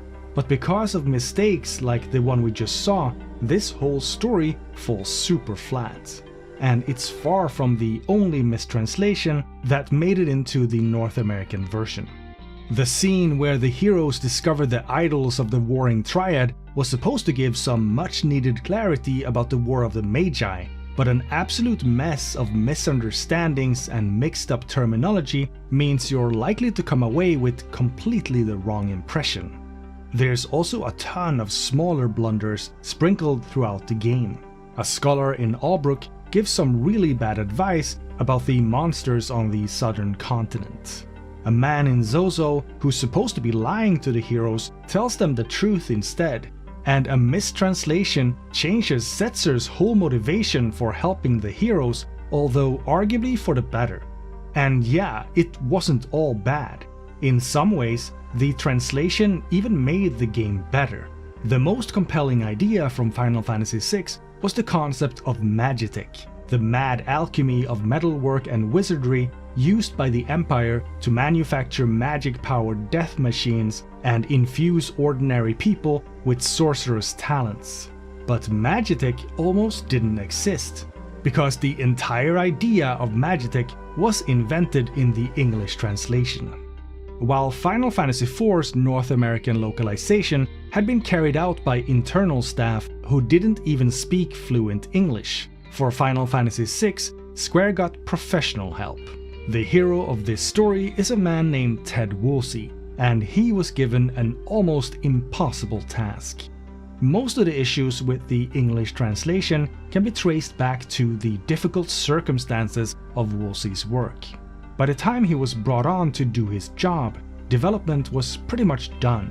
Woolsey was handed a copy of the game cartridge along with the source code and given 30 days to translate everything into English. The history of Woolsey's efforts with Final Fantasy VI and other Squaresoft games is a fascinating story that could fill an entire video, but the gist of it is this. Woolsey was given very little time to do an incredibly difficult job without any proper documentation or even support from the team, and all of this before the internet was widely available. So it's no wonder Woolsey sometimes got stuff wrong. and it really speaks to his passion and skill as a translator that the final product was this much fun. Woolsey's English translation was clear, colloquial, and charming, and even if he had to take some serious liberties with the original text to make it fit in the limited cartridge space, the game we got was just as good as the Japanese version, and in some ways it might have even been a little bit better. Woolsey's unique voice worked especially well for General Kefka, boosting a somewhat generic bad guy into an incredibly entertaining villain with some very memorable lines. "Run, run, or you'll be well done. Remind me to show you my Magicite collection sometime. You might see a few familiar faces." And of course, Kefka's unforgettable boast before the final battle, "I will create a monument to non-existence." Woolsey's Kefka was truly inspired, and it's often said that the character is more popular in the West than in Japan. But Woolsey's influence didn't stop at shaping the villain. He also invented some of Final Fantasy's most enduring concepts. In the Japanese version of Final Fantasy VI, the Empire's secret weapon is sorcery, and the elite soldiers who practice it are called wizards. And the mortal remains of espers from which you draw your magic are simply known as magic stones. It was Woolsey who transformed magic stones into Magicite, fused sorcery and technology into Magitek, and made Kefka and Celes Magitek Knights. And I wouldn't have it any other way. Woolsey's translation was far from perfect, but he worked his butt off to get it done, and helped deliver an amazing experience to a new audience. A game for kids, but one that took us seriously, because when it came to telling a memorable story, Final Fantasy VI did not pull its punches. Final Fantasy VI was a complex story with a lot of twists, but the least expected turn of them all was the one that seemed, for a moment, to change everything. The moment where you suddenly had to wonder, where is this story actually going? The confrontation at the Magitek research facility represents a turning point in the game's narrative. The returners strike a first decisive blow at the heart of the Empire, but Celes is captured, and when the espers they came to liberate sacrifice themselves to aid the heroes, the Empire learns the secret of Magicite.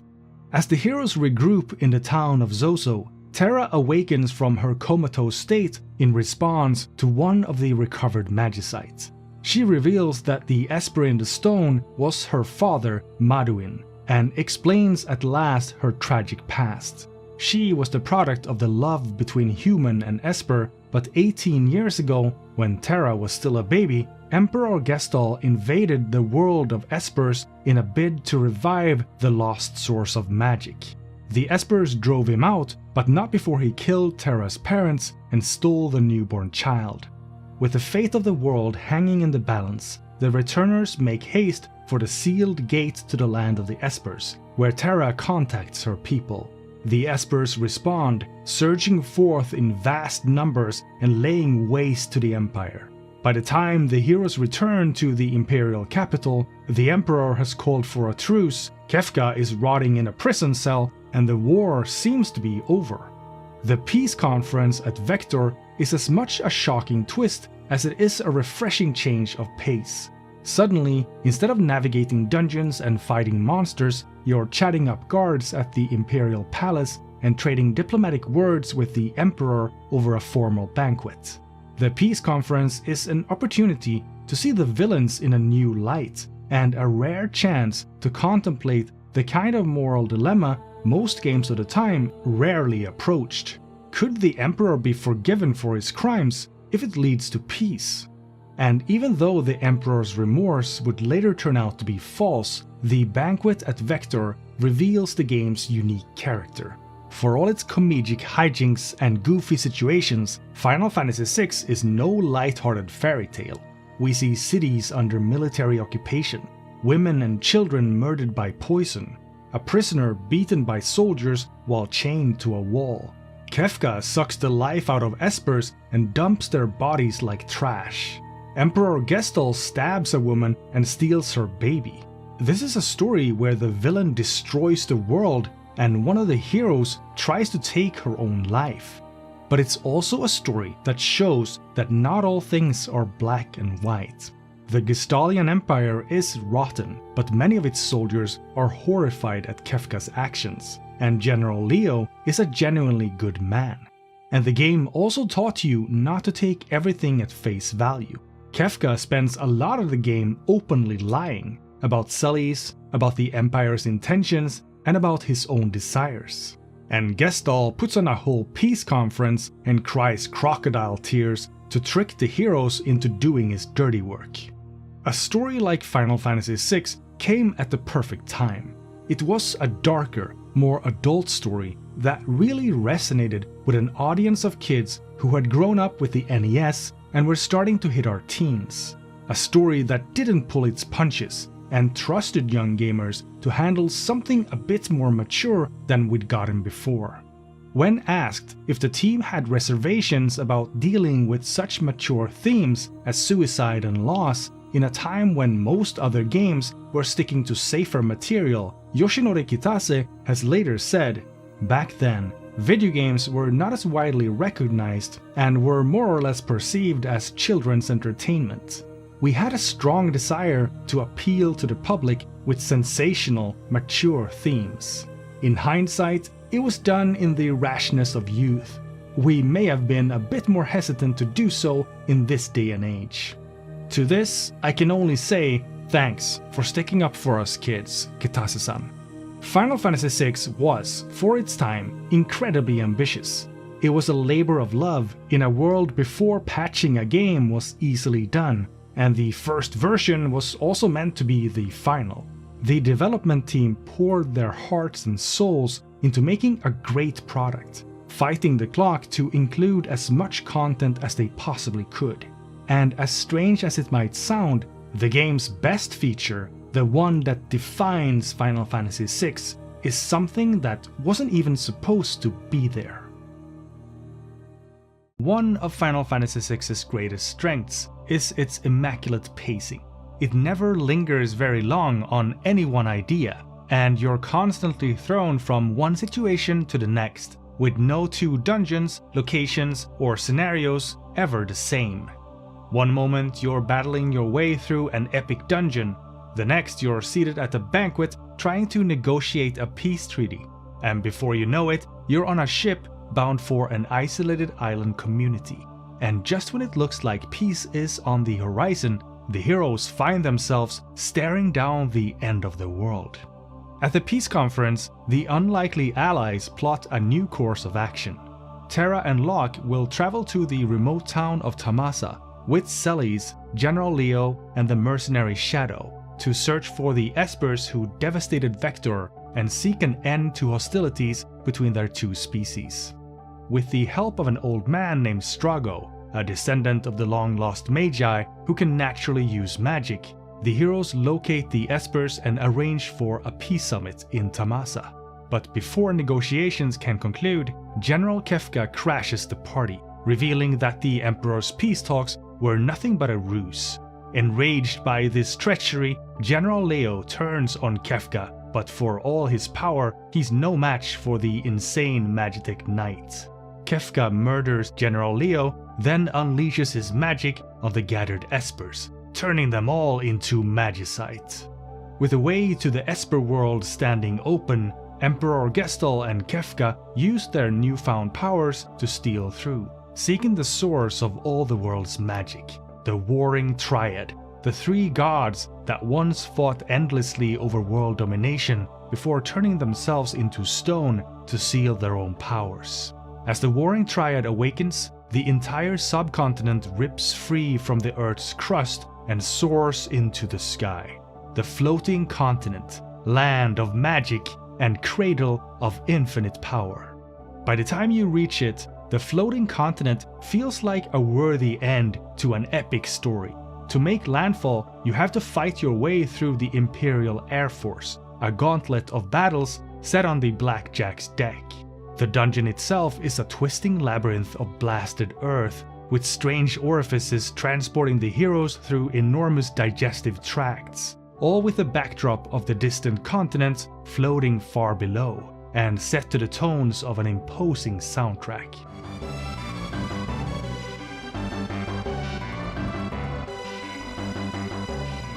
The battle with the Ultima weapon is an extraordinary showdown, and the scene at the heart of the floating continent is spellbinding. Celis's moment of truth, proving her loyalty to the heroes, the power of the warring triad unleashed, the shock of seeing Kefka drop Emperor Gestalt to his doom, and the horrifying moment when the villain disturbs the balance of the warring triad, setting off a cataclysm that will rearrange the face of the world. With how much has already happened at this point in the story and how grand the floating continent feels, you would be forgiven for thinking this is the final battle. And there's a good reason for that, because the game was originally supposed to end on the floating continent.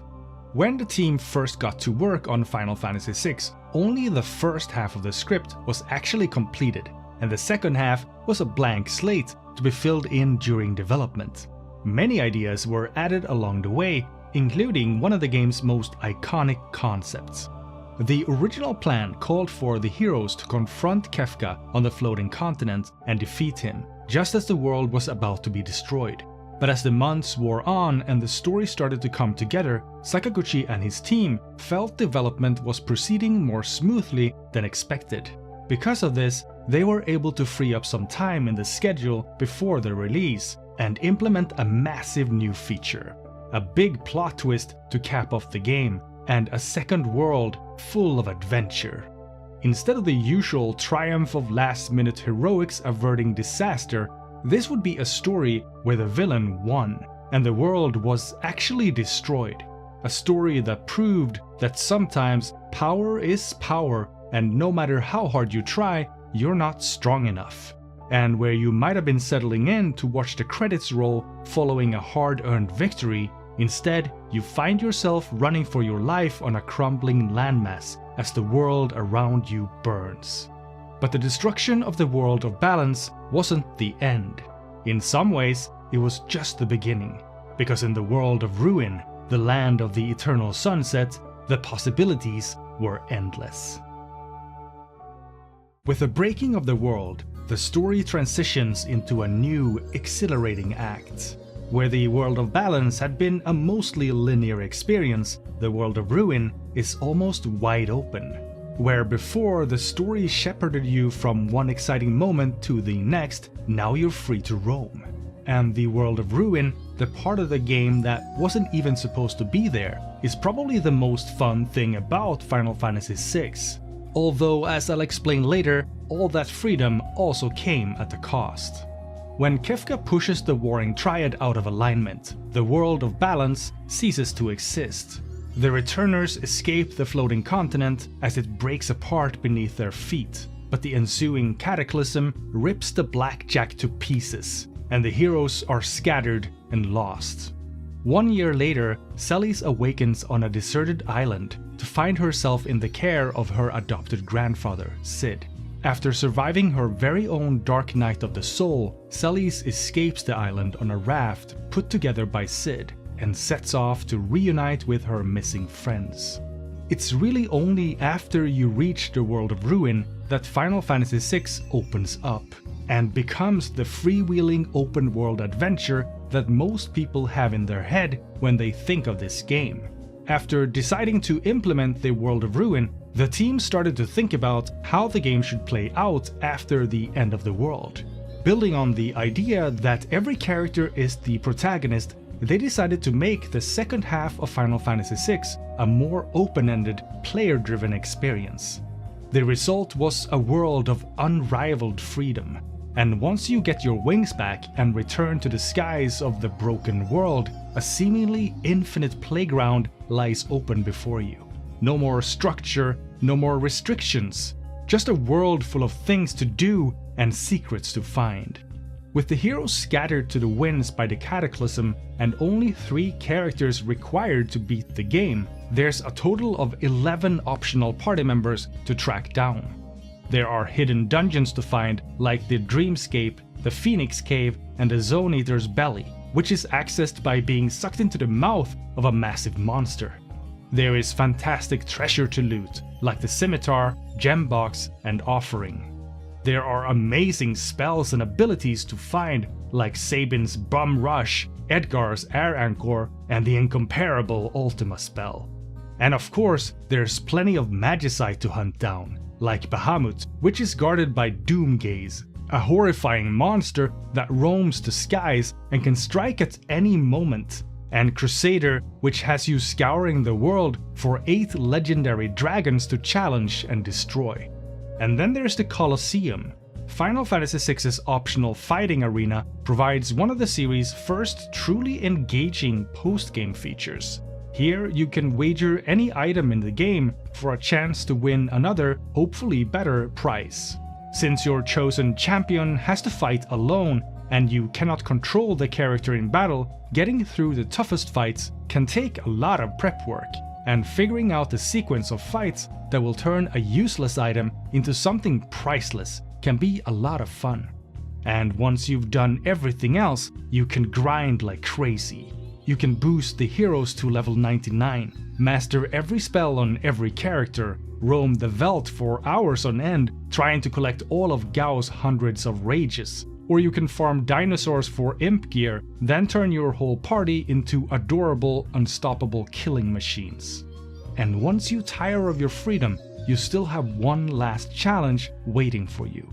At the center of the rearranged southern continent, in the spot once occupied by the imperial capital of Vector, surrounded by spirals of broken earth and the scattered debris of shattered civilization, rises the dread spire of Kefka's Tower. In the English version, Final Fantasy VI's spectacular final dungeon is simply named Kefka's Tower, but its original Japanese name is Gareki no To, the Tower of Rubble. And this dungeon, an insane mashup of the Imperial Palace, the Magitek Research Facility, and the Floating Continent, is the perfect emblem of the World of Ruin, both in theme and mechanics. To take best advantage of the ensemble cast and the open-ended nature of the second half of the game, Kefka's Tower splits the heroes into 3 groups that must tackle the final dungeon from separate directions. The parties all start in different locations and have to navigate their own routes, each with a unique set of enemies, bosses, and rewards to reach a common goal. The split path approach adds a puzzle-like quality to the dungeon and makes for a truly memorable experience. But best of all, since a single party really isn't enough to get the job done, the final dungeon is a chance to finally flex your full lineup, a reason to polish off your least used characters, and an excuse to go grinding for spells and extra gear. Kefka's Tower is an awesome set piece. It's home to a host of devious enemies, presents a bunch of savage bosses, and offers loads of great treasure. But the best thing about the final dungeon is the confrontation at the top. When it came to delivering spectacle and drama, Final Fantasy VI went above and beyond in every conceivable way, and nowhere in the game is this ambition more clearly on display than in the dramatic final confrontation with Kefka. After a long argument between heroes and villain, it all comes down to a final battle to settle the fate of the broken world. And the game doesn't hold back when setting the stage. The conclusive encounter is divided into 4 different sections as you claw your way up the tiers of the Statue of the Gods, a menagerie of grotesque shapes and alien bodies fused into a bizarre blend of flesh and machine, all drawn from Tetsuya Nomura's most deviant imaginations, before finally facing up to Kefka himself in the form of the new god of magic. Drawing on the game's dynamic party structure and large cast, the final battle is prefaced by a unique configuration screen where you're given the opportunity to arrange your full roster of heroes by the order you want to send them into the fray. The first 4 take the stage at the start, and they keep on fighting for as long as they're able. But each time you battle your way to a new section, any character that's been knocked out will be automatically removed from the party and replaced with the next one in line. The idea of fighting 4 boss encounters in a row and potentially burning through your whole roster of heroes in the process was utterly mind-blowing at the time, and the final battle is an absolute spectacle. Weathering the barrage of strange and powerful abilities originating from the unnamed parts of each boss is daunting and disorienting. The design of the enemies themselves is imposing, intimidating even, and the brutal radiance of the backdrop to Kefka's final form signals that you've reached a higher level, a place closer to heaven or hell than to earth. The entire sequence was so over the top, it was frankly stunning. It was a final battle that had me and my friends spellbound, and whoever had the courage to hold the controller gripped it in shaking hands, as the rest of us watched from the sidelines, staring slack-jawed in disbelief that anything, anywhere could be this amazing. And through it all, the finishing touch, the final battle's unforgettable music. But before we get into that, we first must set the stage. It's finally time to talk about Final Fantasy VI's legendary soundtrack. It is impossible to overstate the importance of a good soundtrack. Great music makes mediocre stories seem good, and lifts the great ones to godlike heights. And no genre of video games better exemplifies this fact than the JRPG. There's a serious argument to be made that Final Fantasy VI has one of the most important video game soundtracks ever composed. And for those of us who first felt its impact back in 1994, the music hit hard. Composer Nobuo Uematsu had been with the series since the very beginning, and his work had steadily improved with each title. But the 6th game's soundtrack stands apart as the series' first unassailable masterpiece.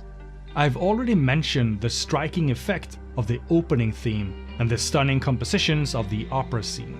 But Final Fantasy VI's soundtrack went far beyond embellishing just a few key moments. Every single part of the game is enriched by its music. The Phantom Train mimics the rhythmic clacks of a train engine setting off along the rails before leading into a haunting orchestral piece that evokes a procession of ghosts marching into the afterlife.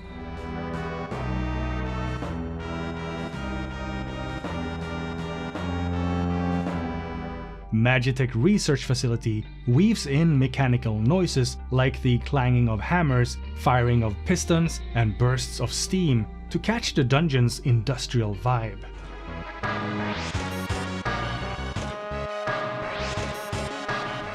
And Esper World adds vibrato and echo to harrowing flute and anxious piano repetitions, providing the perfect backdrop for chilling revelations.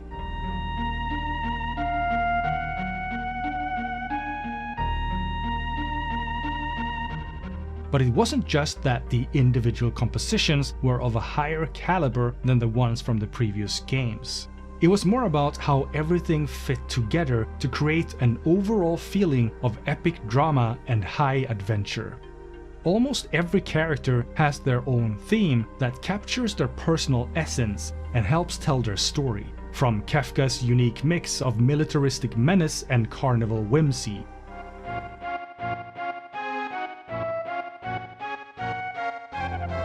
to the cool detachment of Shadow,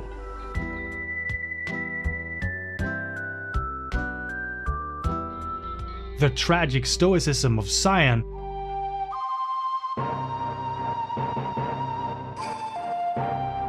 and the youthful genius of Realm.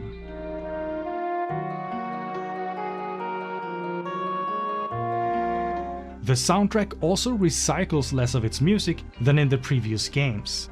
Instead, Uematsu worked heavily with leitmotifs, recurring musical phrases associated with specific characters or locations. Celis's theme is rearranged in Aria di Mezzo Carattere, making both tracks stronger as a result. Edgar and Sabin rears its head in Coin of Fate, and the triumphant spirit of Locke's theme is turned right on its head in its dark mirror, the heart-wrenching Forever Rachel.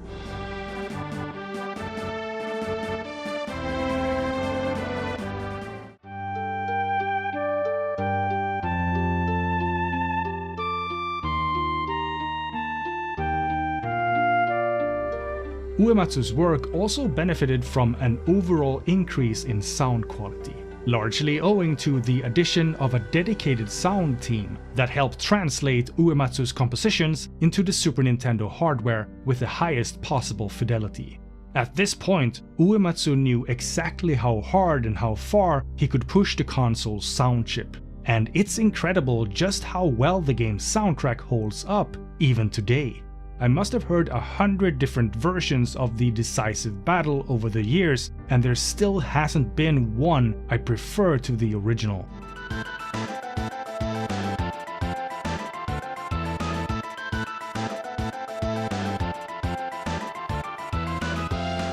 All of this comes together brilliantly in the game's final battle, the culmination of all of Uematsu's efforts up until this point.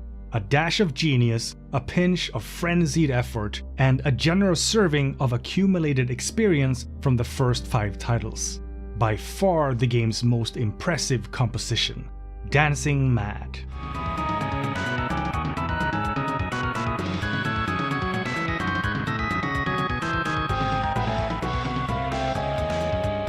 The single work that defined Final Fantasy VI's soundtrack and its unforgettable villain Kefka for a generation of gamers is the brutally astounding Dancing Mad, an 18-minute symphony in 4 movements, one for each of the final battle's 4 boss encounters.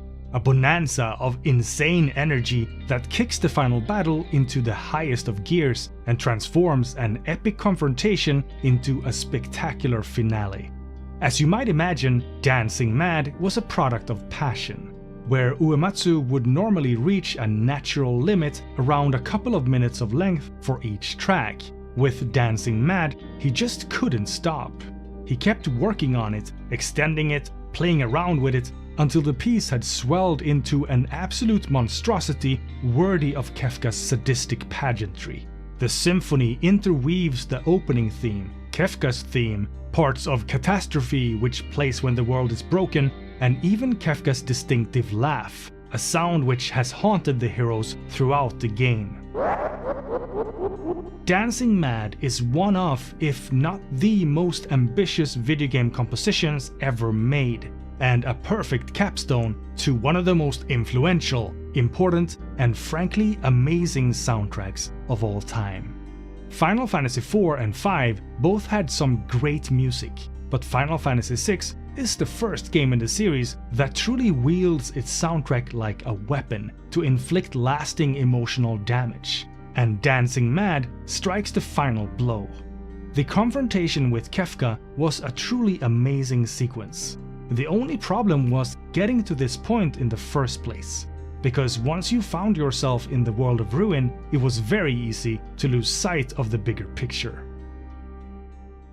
Final Fantasy VI was far from the perfect game. Some story arcs never really go anywhere, some plot points aren't given time to develop, and the world building is all over the place. There's also a lot of stuff that was left on the table. Celes never talks about Kefka or why she came to leave the Empire. Terra's relationship with her father is never explored, and the mission to Tamasa feels like the natural place to once again branch the story, letting us play out Edgar's information-gathering intrigue in the Imperial capital and Setzer's efforts to repair the Blackjack as another set of 3 concurrent scenarios. But most of these failings can be easily explained by the technical limitations of the time. Where the dialogue seems sparse, the story undercooked, and the scenes undeveloped, the fact is that they simply didn't have the space for more content. And it's only in hindsight that the flaws show up at all. The only real criticism that could be leveled at the game has to do with the structure of the second half. For all the merits of its open-ended nature, the World of Ruin is a double-edged sword, because by the time you reach it, the story's pretty much done. After leaving the solitary island, Celes treks overland to the town of Nikeah. There, she bumps into Edgar, who's masquerading as the leader of a gang of bandits. She tracks the bandits to South Figaro, where they infiltrate the burrowed Figaro castle, which had become trapped beneath the sands following the cataclysm. After helping Edgar restore his lost home, the two heroes journey to Kolingen, where they find Setzer wallowing in his own misery at the local pub. After convincing the disillusioned gambler to take up the fight once more, the party sets off to the tomb of Setzer's dear departed friend, Daryl, to retrieve her most prized possession, the world's only remaining airship, the Falcon. Final Fantasy VI took what was so cool about Final Fantasy V's unstructured endgame and cranked it up to 11. From the moment you get your hands on the Falcon, you can raid Kefka's tower at any time. You'll have a really hard time with only a handful of under-leveled heroes, but the fact that you have the option at all is super cool. You can challenge yourself to beat the final dungeon with only 3 characters. You can gather the whole team and enter as the game intended, or you can grind like crazy and straight up murder your way through the tower. But all that freedom comes at a price, with so much stuff to do and more ways to enjoy it than ever before. The World of Ruin is the ultimate diversion, and once you get started, it's hard to stop, which can be a bit of a problem. Just like many of the open world games of modern times, getting lost in side content can be a dangerous thing. The World of Ruin is a lot of fun, but it's missing a central force that drives the story. By the time most players tackle the final dungeon, they haven't seen or heard from the game's villain in hours and hours. The main story seems like a distant memory of something long past, and as cool as the final battle is, it honestly feels just as optional as everything else in the World of Ruin. Good stories tend to build their narratives around a rising tension that peaks near the end. In Final Fantasy V, the freedom you had in tackling the endgame was balanced against a growing menace. With each blow the hero struck, the villain also flexed his might. But in Final Fantasy VI's World of Ruin, the stakes get lower the further you go. With every ally you recover, the tension dwindles, and Kefka, who was so proactive in the World of Balance, now just hangs back and waits for the end. And really, by the time you reach him, the heroes have already won. The confrontation with Kefka atop his tower of rubble serves as the game's denouement, but it's not where the story is decided. The real decisive battle is fought on Solitary Island, and it takes place entirely inside one person's heart. In a game with many great characters, my personal favorite has always been Sally's. She's a powerful warrior, but she's also intelligent, artistic, and emotional. She's equally comfortable wearing armor and wielding a sword as she is performing on the stage in an evening gown. She's loyal, brave, and uncompromising in her ideals. But above all, she's incredibly human. And for all her strength, she's sometimes very weak. The defining moment of Celis's character is the pivotal role she plays in the game's most important scene, the one where the fate of the world is actually decided. Final Fantasy VI's central theme is the power of hope, and way back in the World of Balance, Banon, the leader of the Returners, states the message outright when he tells the story of Pandora's box. Though Banon is trying to encourage Terra to join the fight against an overwhelming foe, the real takeaway is this: even in a broken world ruled by evil, life is still worth living. The game's darkest moment comes in the aftermath of the world's destruction. When Celis awakens on Solitary Island after the disaster on the floating continent, she finds herself on the brink of despair. Her friends are gone and her quest is over. The world is lost and the villain has won. She still has one last ray of light, the love of her adopted grandfather, but she's about to lose that too. Before she can even get her bearings in this cruel new world, Cid falls deathly ill, and it's up to Celis to nurse him back to health. Here, in the game's most harrowing sequence, Cid's life is actually in your hands. And if it's your first time playing the game, there's a very real chance he's going to die. Cid's death is the final, heartbreaking blow. Celes was hanging on by a single thread, and now that thread's been cut. Her grief too heavy to bear, she climbs the island's tallest cliff and throws herself into the sea. Celes is done with the world, but the world isn't done with Celes. By stroke of fate, she washes up on the beach alive. And as Celes considers how to feel about surviving, a bird distracts her from her death wish. A bird with a familiar piece of blue cloth wrapped around its wounded wing. Recognizing it as Locke's bandana, Celes takes it for a sign. The man she loves might still be out there somewhere, waiting to be found. Hope is still alive. Before the final battle, Kefka asks the heroes why they bother trying when they know the things they build will eventually be destroyed. But there is no single answer to this question. Each of the game's heroes has to find their own reason among the ruins of the broken world. And even though the final battle's still left to fight, at this point, they've already won. Because the real fight wasn't against Kefka, it was against despair.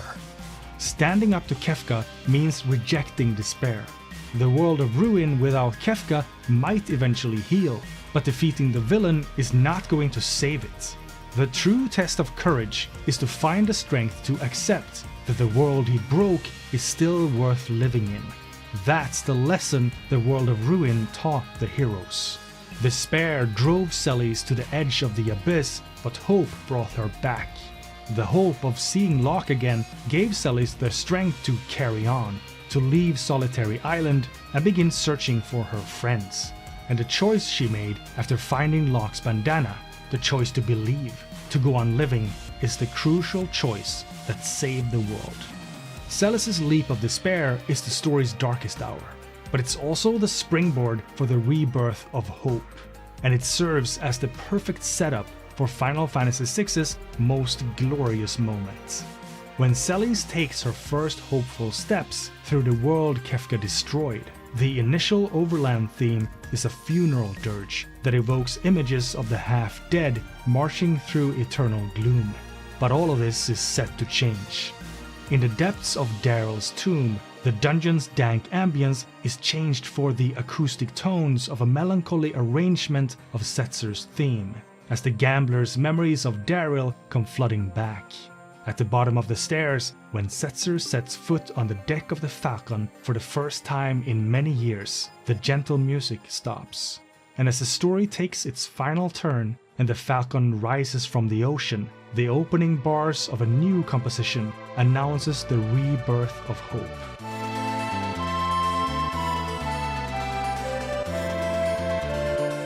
The melancholy masterpiece, Searching for Friends, has always been my favorite track from Final Fantasy VI, but I never fully knew why until now, because this piece of music embodies the game's spirit.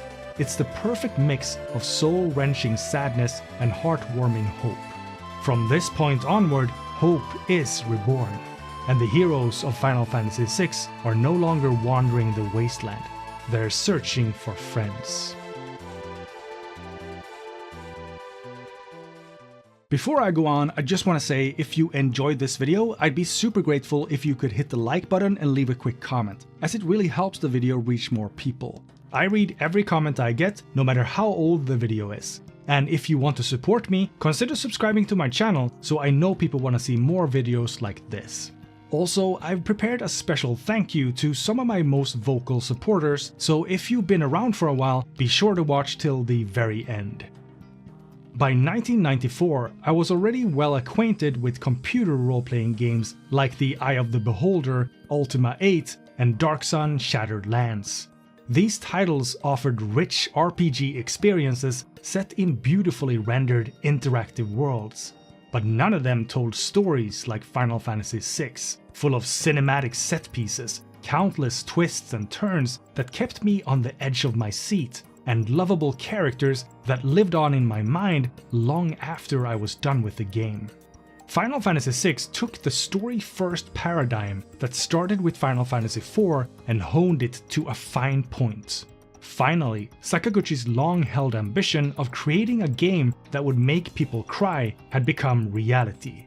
Final Fantasy VI was designed to tell a grand and gripping story that evoked real emotions, even if it came at the expense of what was seen as proper RPG gameplay at the time. Sequences like the Opera House with its long cutscenes and heavy dialogue were seen as risky, and by some as contrary to what role-playing games should be all about. But in hindsight, these special moments were transformational for the genre, and lodged deep in the hearts of a generation of gamers who were struck silent with awe when Celes began to sing. And yet, Final Fantasy VI's gameplay didn't suffer for its grander story. There was more variety than ever before, more things to see and more things to do, and with the inclusion of the World of Ruin with all of its freedom, Final Fantasy VI offered some of the most open-ended gameplay we'd ever seen in a console title. Everything about Final Fantasy VI hit harder than the previous games. The development team poured everything they had into this ultra-premium product, and Final Fantasy VI honestly felt too good to be true. From the lavish intro, the orchestral soundtrack, the fairy tale graphics, the engaging story, and its unforgettable cast, and the sheer volume of content, it seemed almost like there'd been some sort of mistake and we'd been given something we weren't yet meant to have. I sometimes get the feeling that younger gamers view these older titles as some sort of primitive prototypes, incomplete products that provided a rudimentary experience while we waited impatiently for the real deal to be developed. But there was nothing rudimentary about Final Fantasy VI in 1994. To us, it was perfect.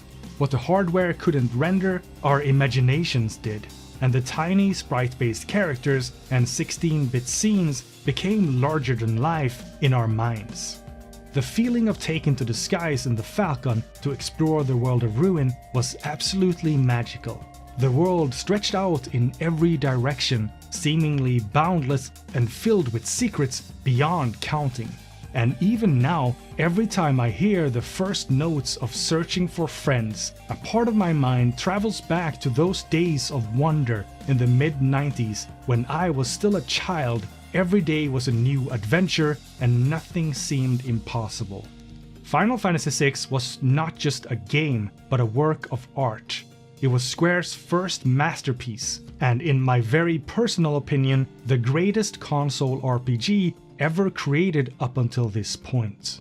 But of course, it's all subjective. This has not been a documentary, but a love letter. And I'm no scholar. I'm just a passionate fan trying to give voice to others like me. At the end of this exhaustingly long video, I want to pay tribute to those of you who made it happen. This is my way of saying a heartfelt thank you to some of my most supportive viewers, and by extension to everyone who's had my back these past few years. These retrospectives take an enormous effort to produce, and it all runs on pure passion. I'll keep going as long as I'm having fun, but it's sometimes very hard and tedious work, and I often think about quitting. So whenever I get those thoughtful, kind, supportive comments that cheer me on, it really lights up my day and motivates me to keep at it. Thank you.